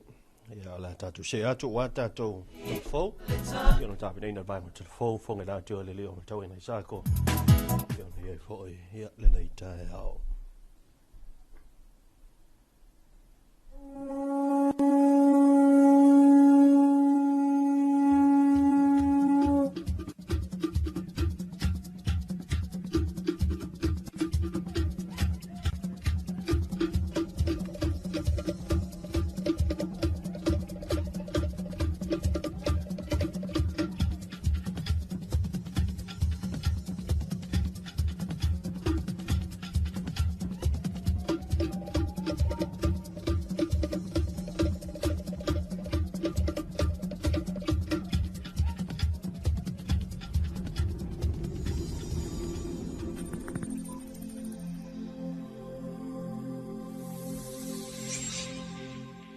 Talofa lava o talafou mai vai whanua.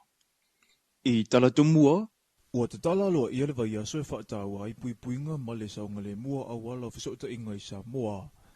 I le finangalo le afionga le sui pāle mia ia toi lupe maui au tele po mulinoku o ne semo. I le sauninga lotu e te tala ile nei vai aso. E whaalangolango leo ngā o fisota inga te le vavave i le tangata soifua o lo ufa au ngā ina. O le sini o le nei vai aso, ina ia puipui, o tātou lumanai, si tia le malama lama o tātou tangata uma. O lo manino ai le una ia o le sila fia o tātou tangata. Ina ia whaonga mo le manuia fesota inga. Mo le manuia o tangata taito tasi. Mo le ati nae o a inga. Ai maise, ati nae nuu ma le atu nuu. O ila tau o lo awai le wha moe moe nei, E le ngata o tangata e iei le tu mai whaapitoa mo le whaonga ino masini whaonei o na pō, mai pisinisi ma whaala potopotonga tu ma oti ai meisei tu tino le malo, ai o whanawa o ngā fōi whaapea tupulanga talavou. E iei le whaasoa na whaia mo tupulanga talavou, na o fia ele sui mai le ofisa le pule whaatonu, o le sui mai le mtanga luenga o tina matamaita i a tina e wafio anga maanga wheso o tai, ai whaapea fōi ma le sui o tupulanga talavou. I le whaatana noanga manisio i la nei, na whaasoa ai le tā ua o le whaama itere nei Samoa, ma le tu mai o le tau aua la tau ofisa. Whaftai ia e telele so tainga o mantua fo ior mtanga luenga nei, mtanga luenga lo wa aia le puipunga lau telele ngata o tinam tamaitai o tupulanga talavou, ia ai o lawa fo ia tātou whana witi. Me moni lava ia o lo ia ia tula fonom whinga whaawai o lo ngalua mtanga luenga i whata oto, e ia tula fonom whinga whaawai o le alipa sia tapi o le Child and Protection Bill, ia o le National Youth Policy le la tapena fu e launch. Ia whaatase ma le tele o pokalame o le Early Childhood Development Framework, ia maisi a whinga whaawai o mtanga luenga. Ia lo whata auto mo le puipuinga o le ngata o tinama tamaitai o tupulanga talavou. Ia whaapea foi whana witi. O le tā ua, o le ave o le whaamua i tātou whanau ma tupulanga talavou. Ona o le tātou te talitonu le lumana i le o Samoa. Ona o tātou la iti foi, ai ese foi la le parenting style, ona tātou o mai o tātou mātua. I le nei vai tau, o leo ua mālosi le sau o le whaatekonolosi. Le internet e taimi nei. E te tau foi la ona mālosi pe masau lau parenting style, positive way, i le tūlanga le lei. Ia e te tau ona amata mai te ole matua ona e malamalama i le lelei ma le leanga o le whaongaina o le internet. Ina ia mawhai ona e a awa awina lau whanau. Matupulanga o lo ilalo o lau wa-ainga pia whapio o se whaife au o se taitai au talavou. E mawhai ona e whaasoa lea ma awa awina i lato. Na sau noa le sui le mtanga ruenga o fiso o te inga ma whamatalanga te konolosi, ua whaama itere nei polo kalame, ina ia o manongi moni fofo le whaafita uli ua afia ianga tausili, whaaleanganga ma leanga nuu. O le si foi tāua me vai aso, e whaatino ai foi tato trainings. E si itia ai foi le tūlanga o le silafia ma le iloa foi le tato au whainga luenga. I awala e mawhai ona fō ai, pe tali atu ai foi i le tele foi o whaafita uli o tupu mai nei tato fsota inga. O le, especially foi ale le asone whaataua mo le au talavou e whai atu ai foi se whi au tāua. E mawhai ei ona lato silafia ia le tāua foi o le whesoatai ma le whaasoa mamalu. O Samoa e peletasi le nganga, o le wawai muiti, le la mepa e le martinea. O le manulauti le o le tauvanga i sa ilia i se tau salo Samoa lua whelua ono. O le vaiaso mo le awha mui tele na talaina le amatanga le vaiaso i le whale Samoa le pūlenga o tangata ta whawhau mai whafo. E to se whulu ma le lua tau sala ua sa whanga mo le awha mui, o nisi o lo o soifua la vai inei, ai o nisi o lo o lala i atu e mamao, o le susunga le whaafenga inga malolo manu malo i awai au e te wati, na taita ia le sauninga e amata i sa o le nei lua vaiaso. Te mai ta i lale lei o lo lala mai nei. O utou le wha tau sao ai atu laringa isu. O utou le malawa lama lona. Tau sala o le tala lei. Tau sala o le tala. Aisa, o utou lo tele. E se le tau toa. You know, if you feel auto, it's very easy to say no. I ain't to for me, will it? Not tell me fire. That's la maanga taua. Oe ua filifilia. Na saunola fionga le ofisa silo le ofisa o tūlisi i a Niumata ki tiona pungi, o le whaama itene nei i tau sanga te itasi, e ta pue eito mai manga wao ta mai tai Samoa e avea i ma ave fua i le Pasifika, ma le langi a toa. O le tātou manulauti, o lo moli atu ai ma se whi au o tā ua e ta iala ai le wha moe le nei, o utou nei ta mai tai Samoa. O lupe na wha ia mai le fui, a Wa le sa ilinga o le tausala o le tuafe ma le lima luafe ma le ono. Mua e pele tasi Samoa i o tātou loto maanganga. E whaatu saina i le vae mu iti o le tātou la mepa i a le matineia. A ia sulu malama pea a walo o lo tātou whaasina manga e loa i tātou i le tātou i tūlangi o le Pasifika ma le laulangi atoa.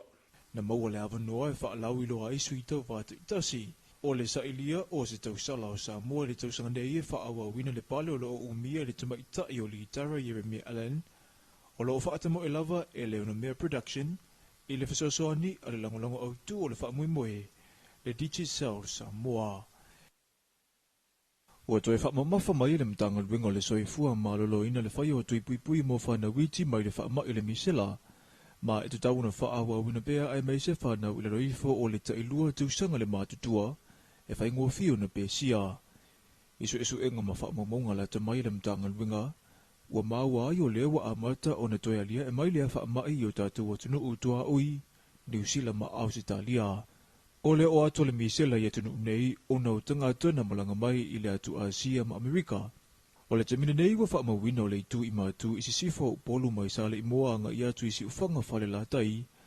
O a fio anga tu taulanga mai lauli i o atu le au waa, a toa ai ma fio anga umawa le pata. O vaenga i o le atunu uolo umawalalo i le pasene o whanau ua mai atu i pui. Ma ua fautua ina malosi ma tua ina i anga i ane ma pepatui o whanau. E whaatino ai o la tui pui i mautanga singa solo o la tane. E lua tui pui mo pui ngau whaama i le misela, mami ma le rupela. E whaatino mo tamaiti wa atoa le se furuma le lua maasina le mātutua, ma le se furuma le lima maasina le mātutua. O na mautino le awa atoa la tui pui mo le pui ngā. O le papole ngau le whaama i le misela e ono o atuai i a awhia ngau ngai pei o le a awhia o talinga ma whaalea ngai nai le whaalongo, a awhia i le manawa tuta, fula le whaa i se itulou. Ma awhia i le mawhauwhau o na o atulea i nisi a awhia ngai peo na pneumonia, ma maumawai le soifua, pe ale a toa tui pui o alo ma whanau. O le tausanga lua fese fulmaleiva, le na pangati ai le atunu ui le a mai, ma e tu sai ma le lipoti wha le tausanga lua fese fuluiva lua fe lua se fulu o le soifua ma loloina, na wha mawina ai le o atu le valu se fulu tolu whanau na maumawai soifua. Ma le toa afe tolu se lau valu se fuluono, na whaata otolia i maotanga singase, ina ua maua i le whaama i o le misela. Talofa na mole nei vaenga le aso manu e telefo fuanga o whianga i male atunu u.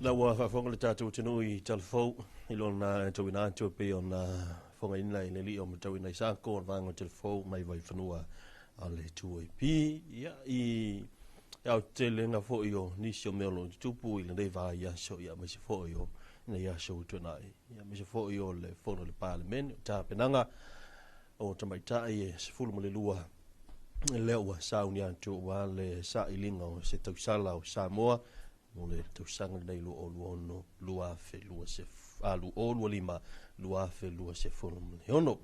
A palasi ki mua ngai kai au lau fitelenga maui. Io e fuatia ua vai tau atu fo i fafo atu o tātou ofisa ia ua faisi mālosi o le timu. Ia ua lau tātou i nei muli nuu. Ia e sau fo ingale le kama pe e koe ngā kimu fo i e sau ma sau fa akasi ma le savili. A wai faisi savili o i nei le pensula. Ia a lea fo ia o inga uma le fo whaalongolongo atu pe ua toa mai. Ia e whapena ia tūlanga o iei fesu ia ingo le tau li nei taimi. Ia e whaalongolongo atu. Ia sa o nafi le na maua i le whaasisilanga mai le mtanga luenga o soifua maloloina. I le meo le ua whaamua una ia mātua ia watu whanau e whaau au le whainga mo meo tui pui. A fuatia. Ona o lea e whaapea o lea ua toi a afia o tātou motu tua o ile le misela e au fia i New Zealand. Ma Australia le toi e pepesi ai le whaamai o le misela e pe ona le ona malai. Ina le a afia i fo i usi o tātou atu nuu ina i tausanga o mawai atu. Ia lea na mau waile te leo soifua na i whanau. Ia ai o lea ua fautua ina lava fo i ele soifua malolo ina. E va ai whanau e vatu a whai mai a whai o lai sa misi le whainga o le tui. Ia a vatu le pepa tui ma le tusi wa e wa whai se meo o se tusi tui. Fo ele wha mau umai ia tui o le whanau wa umana whai ma tui ele i whaia. Ia lala ua tālu sanga mai le soifua malolo ina. Ina ia whaao o umatu tusi a whai fo la ua le iloa. Po ua ngalo le mena tu uai le a whaina. Whaafso tai ia le whale mai la talatane ia te o tau. A whaapeo tau whale mai whae tū malo le masai nao ia. Whaafso tai na. A ia te tau lava ona a watu whanau. E whaile tui, ma wha mai ale tui. A wana ia ise ta mai titi e misi fo i lea sona tui. Ina ia pui ai ma ila tau mai a fianga o le misela. Au maa whau atu tau sanga le na ai foi. Fuatia. Ia o le fautuanga lava lea mole meo le puipuinga masani foi lea puipuinga lau tele. Fufulu mama a ao o lima pe a umani wha o ngāri whale le tā ua po ane au whia au whai ai te le i tau mafa, te le i tau sami. Ia fufulu mama o le tasi a lea mea pito silina wha mama ia maota malawa ma fufulu mama lima ia ai le i whai al tau singa le ainga. Sa o le tuipuipuia leo whangasolo fo i tua, mo i lata fo i inu i tua, la ua whangasolo a tuitua i tu malo, ma fionga i tua. E luala i tuipuipui o le tuipuipui mo le sifuru lua masina, ma le tuipuipui mo le sifuru lima masina.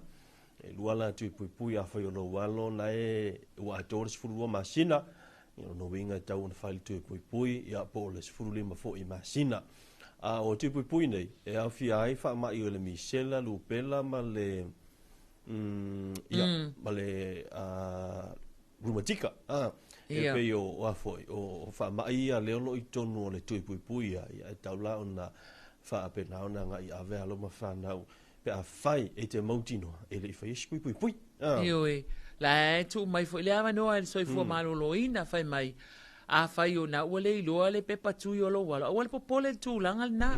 Na na toi atu a whapso tai whale mai ia toi. Ave leo le whanau o le mea tāua. Ia whai atu i pui o le whanau ne i te iwa. Toi a fia stasi i wha mai o le misela. I o le misela ia so la pisa le makau kia kele a le i fuatia. Aioi, o le misela i la taimi o te whalonga kuia e fo ile le pika ki le popole ai. E le sa senga le misela ya so ya mal fulu ya so ya. Ioi. Ale te mine ya ta fulu mo ka fe ka fulu. Mo ko wa i o tinga ina fo ile le mo ko wa i a le va yes fo mai wo nga o nga ku langa i le fulu sa le leila. Fa pena fe su ya inga o le lalo langi le o tato ia. O le vanga ta ua mene o le tusi tui po le pepa tui. Awa woka i lovo i le tāua ia mea o whaika mai. O le tāua o le vanga leo le teu lei. O lo kei mea koe mai ia nei whana. O lo atu leo. Lai uma wha maunga i tono le pepa tui. I le ngā solonga o le seifua malolo ina o nei alo ma whanau. O longa mamafa sa iai le fia masina. Ia e fuanga iai ia tūlanga o. O ngā ruenga nei fo mai. Ia. Aia. Waka ua hoi mea ngai o le ave fua a. O ma koela ia siau san la ikikiria o lea ave o i fale mai mato fale mai fai tu malo lufi o ngala le o koe mankua koe le meo ilea fotia o le meo o le afi file ie ai vi fole fua o ile lave ile meo le ngongole a sisi nunga fa pe o jole ramo le mea le fai le tele na fai i fal committee ma o tai a le mai fuanga pepe ye lo a fotia o to e ma fo fa wa fo yo si o tina sa fo mai sa o ia la o la nga luenga na sa ta o ina e sa umalo fa mai al ba kulo i kuwa wa al nga ya si mo mi asi committee o la nga luenga la nga sa fa ia la nga iela ya vai Ia papa e ngā ku ele pepe kong. Ai hawi fole fua ile lave wo ile ai sisi anga ilunga. E fua ile ma mafol ta mai titila ia ia. E tu vo e sere ma ali o la aso ma le tūlanga ia. Ia nei taimi ia. Ia wa saua iluma le teknolosi. O ia ile meo le masini e fua ile toto ma walunga ma. Ngale omi ai fo ma ia ngā aluale o ia ia. Ele ngata o mena ile teknolosi le wo ia. Awa ia fo ia wati fo le fa pilo lima fo le wati smartwatch e fo ona fu ai tata o lo fatu o lo toto ma usavali le aso le swinga le ai pe o ma ia swinga o teknolosi ia ma tu la fo swinga o pe fo tata no ni me fa ma il ta vilingo la lang o fa ma isa sa le e tinga inai ia o te mine o ma kwa tinga nga pe ma wo ia io le tu langa na ia ai le na vai tau ia pesisi ai lunga le pepe ala la sa nga le mua o le si va na tau no ka mo fu kiki o lokinga fa pa ko ko kanga so ke le kiki o le mama voi le e lenga le nga vai ai le mama ye ai nga e ava ko ka mai kiki le muku ka fa pa o le ko ko fasu ai fa tu ngota ai ma se mama yu tamai a termine so le pole ala ka le fai fa le fa ta ele fa fi so le mama yu ia e fa pena o le fesuia ingana wa ia e tai pei fo i o le tūlanga le tatou tala no ai le vai aso le nei o le whaata wa ina o le pui pui o le saunga le mui a wala o fiso ta inga ia o le mea lava o le tatou Yesu inga o le lalolangi ua maalosi le sau iluma o le tele vave o fiso ta inga ia ai sau wai kua ma le kele o mau whaafika uli e leo nā ma le laina lai sila fia le tatou atinu ia ai maisi o le whaonga ina o mea nei o social media ia ai o le vai aso le nei o le te vai atu vai me le aso nei o i New Zealand lai whaata ua ile le ngangana toke lau io ia talofa ia toke lau talofa ni toke lau i nā motu e tolu o whakaofo nukunonu ma a tafu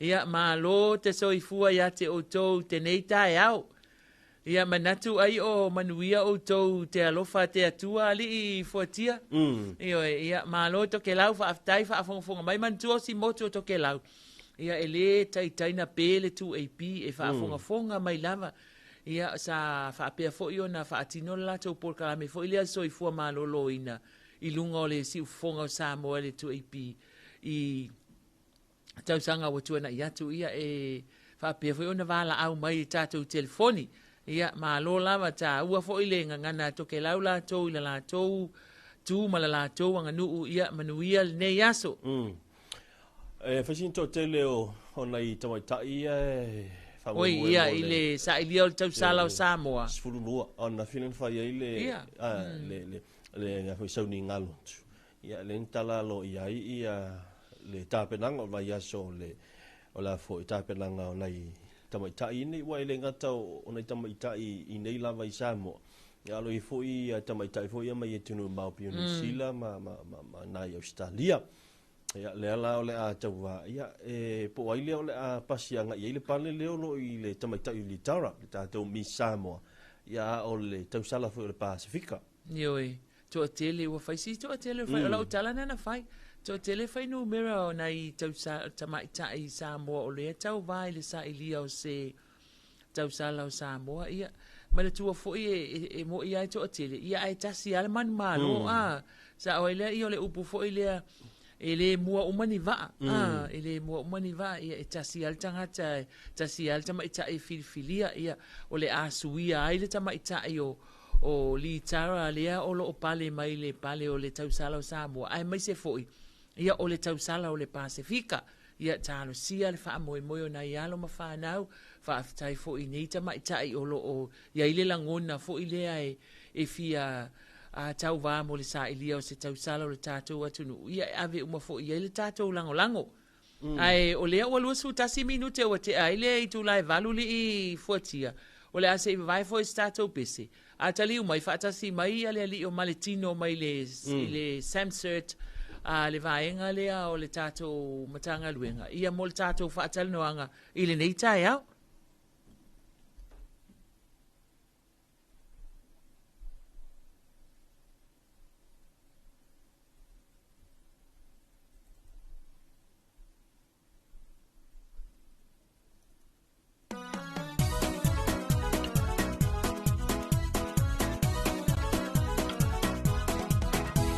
te no foi au se talia i le mea o i ai o le walabi. Pa le fomu i le kapi ai malo ti tele i lo. A motu le wingi ma le polo ai fasala i le lau fali. Pe ana o lata i ai wa ave i ai se upu ko le. E sili ai lava le yoro. Yoro lo di di di o lo di di di o i lo di. E sili ai lava le yoro. Yoro lo di di o i lo di. Yoro le yoro di.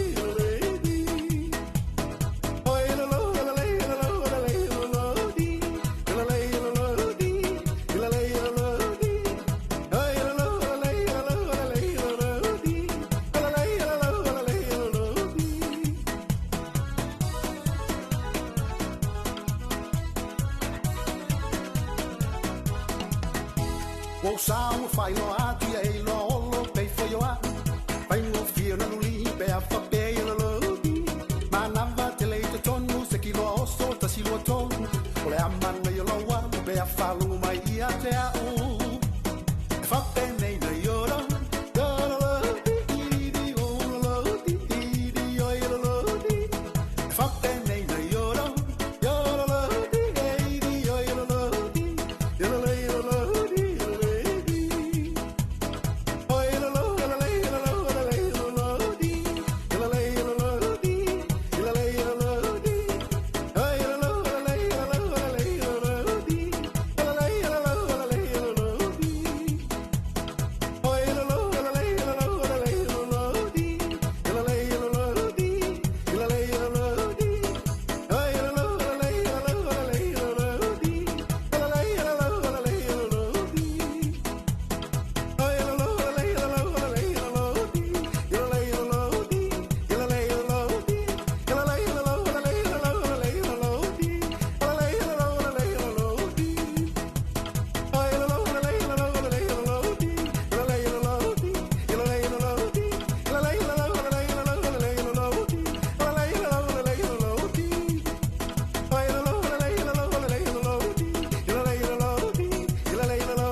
Tumu komiti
E toi whilo ia tātou atunu o le nei vaenga o le tai au whaafia fianga sui whewhiloi o le nei tai au ia awa lava lau whaafunga anga ai maiselo wanga i mailunga o le awale tele ia awa foile avea o le tope tope atu o le matou musika ia mamia e tope tope ai fua le sau o lo sai te ua tu la i mei se whaalave lave ia ai malo whaafitai mo le nei tai au manuia le anga i mai ngā luenga maise o le momoli ina o nei whanau i le a onga whai maari e lo sa ia o lea ua matou whaatasi atu ma le sunga ia ma le tino fala ia o le sui o le vaenga le Samsert po o le vaenga i tali atu i whaafita uli ma whaalave lave tutupu i lunga o fesota o penga o fesota inga ale matanga luenga o fesota inga mfaamtalanga teknolosi le MCIT ia talofa maltino malor so i fua manuia le nei tai au manuia fionga mau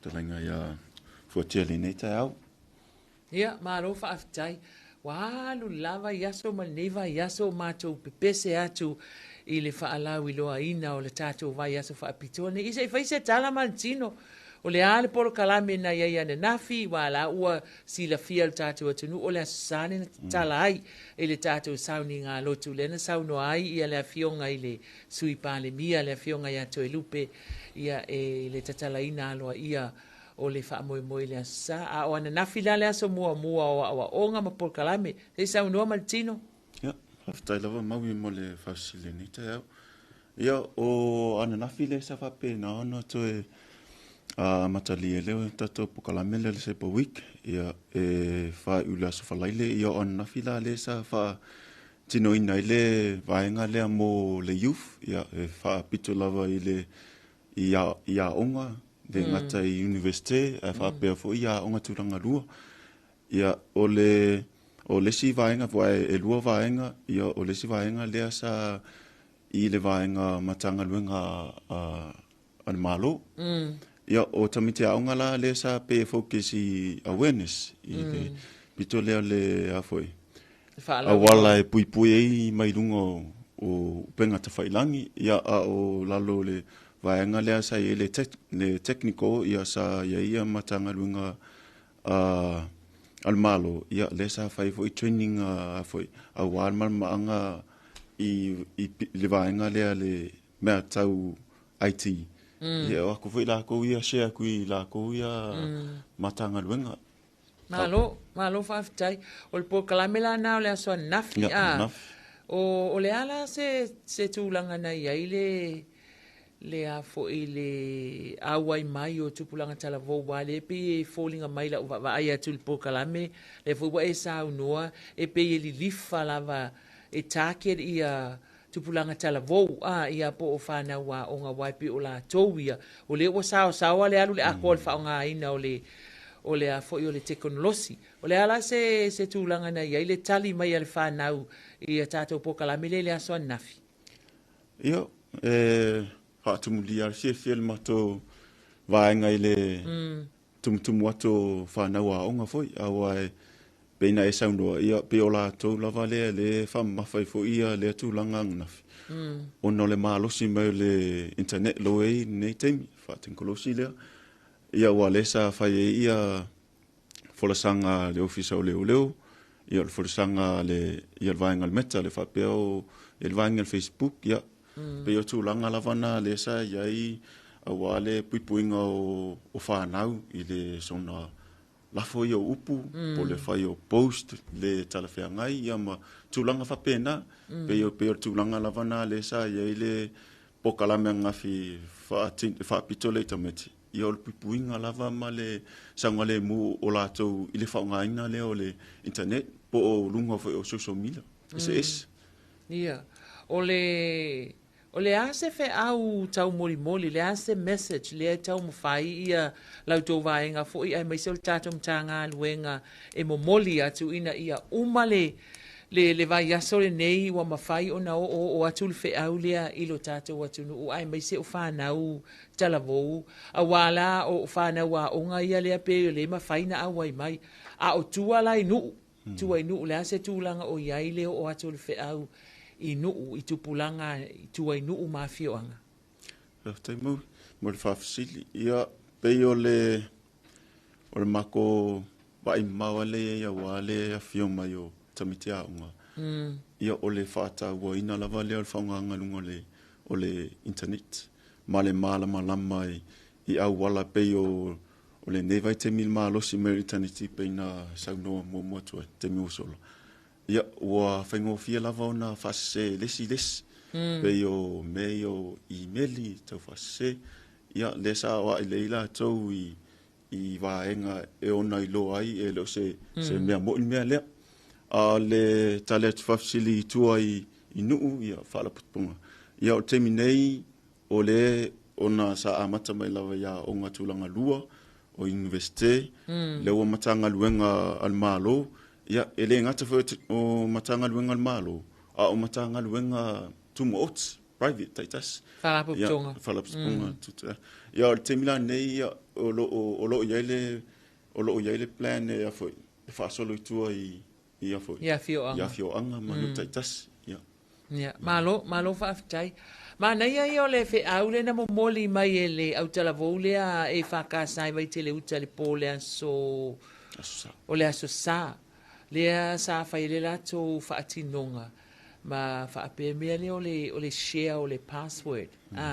Po le ki awa a tātou whaingoa ina le password. O le ki lea ma le loka o so se po o lau so sau account e te tau o na ma losi lau password. Whaina sau noa le vaenga lea maletino. O ilea o le fe au le te tau na momoli atu i whanau le mea lea o lo tango ave lau password i le stangata. Whaftai mai whafsili mau. Ia o lea foi. O se whea auta ua tele. Sa whapena ona moni mai foi le auta lvoa vai tele uta. Ia oa o le pei o le tele ana o le afoi. Ne vai tau. Ia oa whainga le oa ke kango kuaku lo password. Po lo ki lea i lo wo. Ia po lo paanga foi. Lo wo teine po lo wo tama. Ia mantua. O loa le loa po ni alunga le olanga. Ia te we ese misa anga po le ase mea. Ia whainga whai e le ngā kangaka le whai le post. Wha le angai oe. Wala uma whainga access i lau account. Information. Yo information umala i runga lo ele ngaka whai lea. Ele ngot Facebook. A whape kasi password o lo Facebook. O lo Instagram. YouTube po mea uma. Peila... o bank account ia pe yo le ngonga la nga e ta ua i pela le nga o e la ve lo password ia fa fel me fa ngale le password po le ki vo le fa mai e ka kaunga ma losi la le winga o le mea e te tauna ma losi la password pe yo le tulanga nga a fa ma losi le password ia ko ke lo kanga ia mangi piriki mangi si mai fa ye la password le o le peo wia wato tele tangata ia ka ngofia fai ka mafenga le kasi lua kolu password ia ka mafenga ofie ia ko kele o kanga ka keminge le wa malo si le internet ia e fenga ofia nga read e kanga polo ingoa. O le wingala malo se mwhainga e kanga ku ai capital letters, o simple, o sign, po numbers, wingale e kovai, ia pe valu, po se phrase ina ia whainga tau na mate, po so whainga le favorite phrase, e umi, ia e whai e low password, a ia e manatua, i ke wofa ke le fo mfa malos, e ngalo, le sike, ia pe tūlanga ngā le wha mahalo sio le password, ia wha o ngā e simples, o letter, o capital letters, small letters, number, ia pe tūlanga ngā wha mahalo singo le password. Luna winga la o le wha moe moe, o le winga sao o le mahalosi o le password, ia whaini se tuai ngā password na, awane i whaingo fie o na maua e le tangata, po le tatou whaingoina tangata u whaingo o le hacker. A wene i whaingo fia o na ia mate ina lau password. O le sa o lea tino. Malo. Ia, tau noa ia, o le ale por kalamia tatou la nei. Le aso nei. Ia, o nei, o le whapea e o mai ele a private. O le ala whai ia le awareness for private. Ia. A le winga le private. I matanga luenga Kalapoptonga tuma oti. Ia, le ala e o mai nei ia. Fai ia awareness pe o tūlanga le na sau noa tuai ia wha maramlama le ia wai pe o le mea le i matanga winga taitas ia e ka ulo whainga le whataita inga o se haka o loa a fia le matanga winga ia e pe e mafuli umale i tū IT i le wainga ia ngā whai a le tūlanga lava pe ma ngai le o mai e malama tangata tasi division taitas ile langa ia road e fai pea o le teimea a fia i fo ia se matanga luenga i se whawhita uli ia pēr tūlanga nga mō nei le aso la le nei whala poptonga tū maoti ia ai o le aso atai au le aso lulu lea ia o le aso lulu la o le la fai e le vaenga ia wa le vava luma le vaenga Australia rapid team o le koe fai le take boat up exercise le asa fa solo fo i tua i matanga luenga le malo a wa la vala tūlanga lea e a malama uma ia le officer i tūlanga pe a fape e a foi e attack e se hackers le ale winga lau sau noanga tino ia te tauna malama uma tangata whainga luenga i tūlanga i te tauna whai pe a o le taimi e tūlai mai se whaana me lame. Ia, pe o le wharamanga ko le tūlanga na a whapea, ia, wai pena sau no mumotu, pe mafuli lava i le vaenga, se vaenga le IT. Ia, o le malama uma lava o le hafoi, matanga luenga, pe o le vaenga le HR. A whapea o la taule mua receiving se whateta inga se emaili, se suspicious email. Ia, e mwhainga lafo mea la ko i le vaenga la IT, o la tau foi la, e mwhainga o le ala ko rau, ia pe sen he emaili, pe wakulo li poki e le IT o loa whamaunia, o se suspicious, o loa whamaunia o se attack mai i whafo le mtanga runga. Ia, wakulu li poki i le HR, faalu kua i division taitas division taitas la ia po le afo la tau rou le la iai pe se fe fai la back up o la ko wa fai la ko wa ia team to lang fa pena le la ia le fa mo tai au ia i lo le lau rou ete ngalue mai ai pe o le teimi tu pes fa la fa pe ale ala le rou ale to vaenga tino le vaenga le sam search o le atonu ala tau rou la wale fo e tau te ngā lue whaatasi man tanga luenga o leo o le sao lea ia se e sao noa la o le ala lau tau rou wale ta o le Sam Search ia o le wha Samoa ina whaapea o le vaenga e tali atu o le sao tonu le lau tau rou o tau e tali atu so se mtanga luenga se e sao noa le vaenga lea ia whaftai lava mo whafisili ia lai sao le lava re samnong o i mātou le tali atu i whalawelawe whafua se ie i nungo so tainga. So se o le matou website o loo iai le mako incident form po le form le whaatumuina a wā whawhita uli ia. O se te miala e a fia e se te matanga luenga. Whala potonga, bisinisi. Ia, e la le fomle e whaatumu me le vai. E whailo mei mātou le mea o lo tupula. O na mātou o atu lai, mātou lai mua atu i le matanga luenga lea po le whaala putuputunga. Ia, o afoi. Afa matatu lai e so soangi afa pea wa tamwhai ia e loo iai foi mātou pa anga i whafo. Pea whape i te le se mata upu po mao foi ia e loo iai lava ia matanga luenga o sosoani mai whafo pe lau le vaenga lea le saipa mai Australia. Ia o loo vava lua pea mai tato team nei te mia wā lava ia whawhitau li whapea. O nai mo i lava e leo iai lava se whawhita uli te leo o tūlai mai. Tūlai nei sa mo. Ia, pe o le tūlanga ngā le wā lua i ma tunu te lea. Lona winga la maltino a whaapea e tupu se whaalawelawe whaafua se i whaapea whaataitainga ua heki i al matanga luenga o tiute.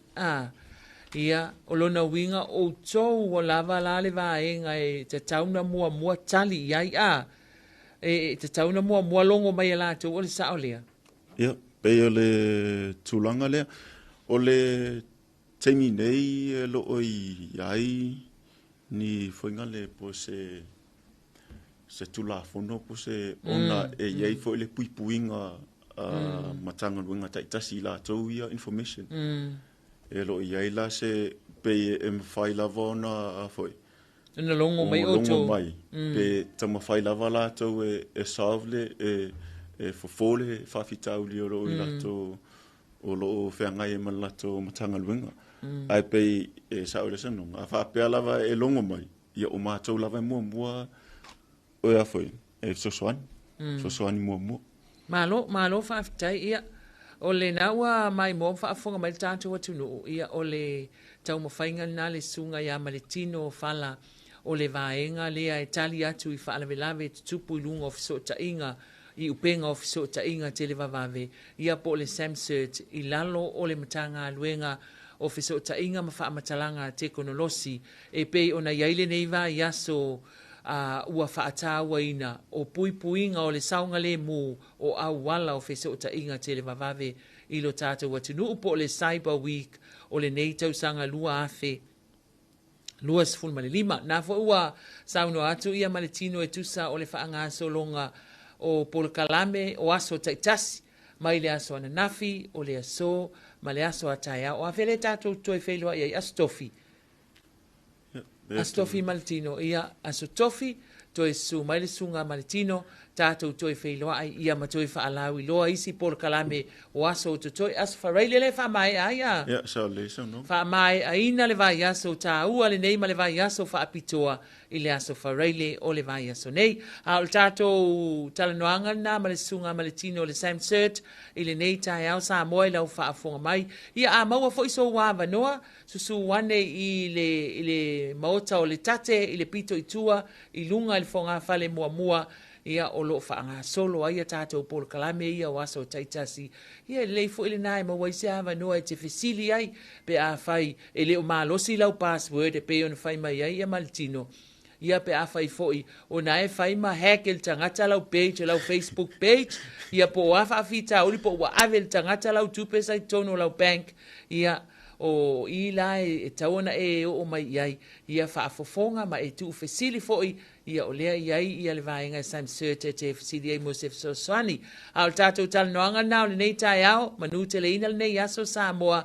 Ia o le afa le iwa le tai au nei o le ataliwa tuai foi tātou whaasalaunga i le maota fono i tuana i mato mo le whaawawina o le whaasalawina tu sa o atu o le o tawalmanga le fono au whai tu la fono i le aso. Ai manu te le ina le nei aso Samoa whaasoifua ia mo le taimi nei.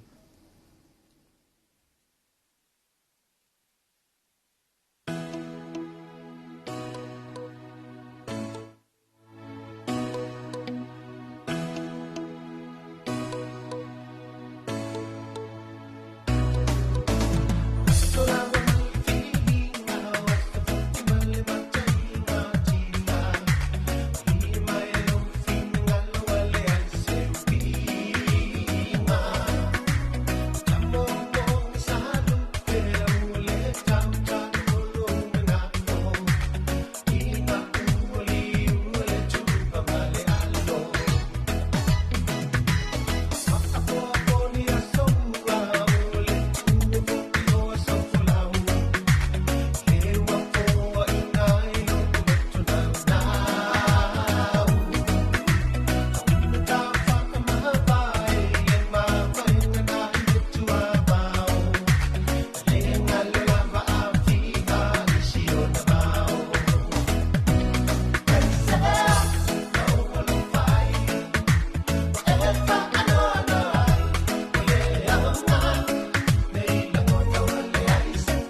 Tulona ia lau tapua inga mamana Samoa le atunu upele.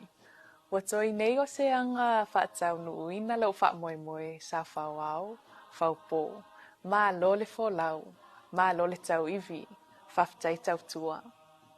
Samoa o oe o lo tofi mai le atua, o lo whaasino manga, o lo mitamitanga, o lo malu i so se mea au te alu iai, tātou sa ili male anganga mawalalu. Ai mai se o le file mu ma tātou wha moe moe tasi e le atua, na te au mai le tali mo i tātou.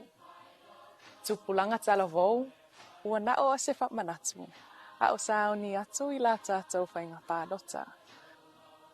Tautua nā la tāngangana, i lunga o penga ta whailang. O le ngangana, o le itu tino le vaia o le tangata. O le ngangana, o la tā anganu, manatua, e i lo le tama ma le tene Samoa i lana tu, nofo savali ma le tautala.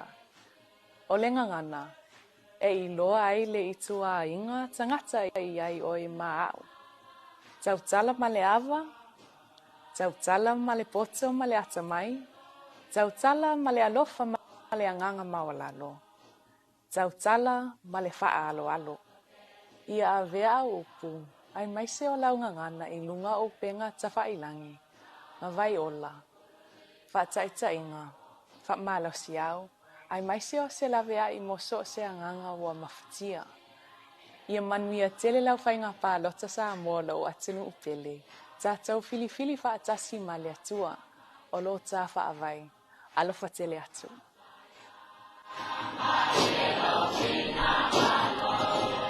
Wa whaparana mai a le whaitaranoanga le tātou le tio le tuepi ma le sifo e mai le tātou.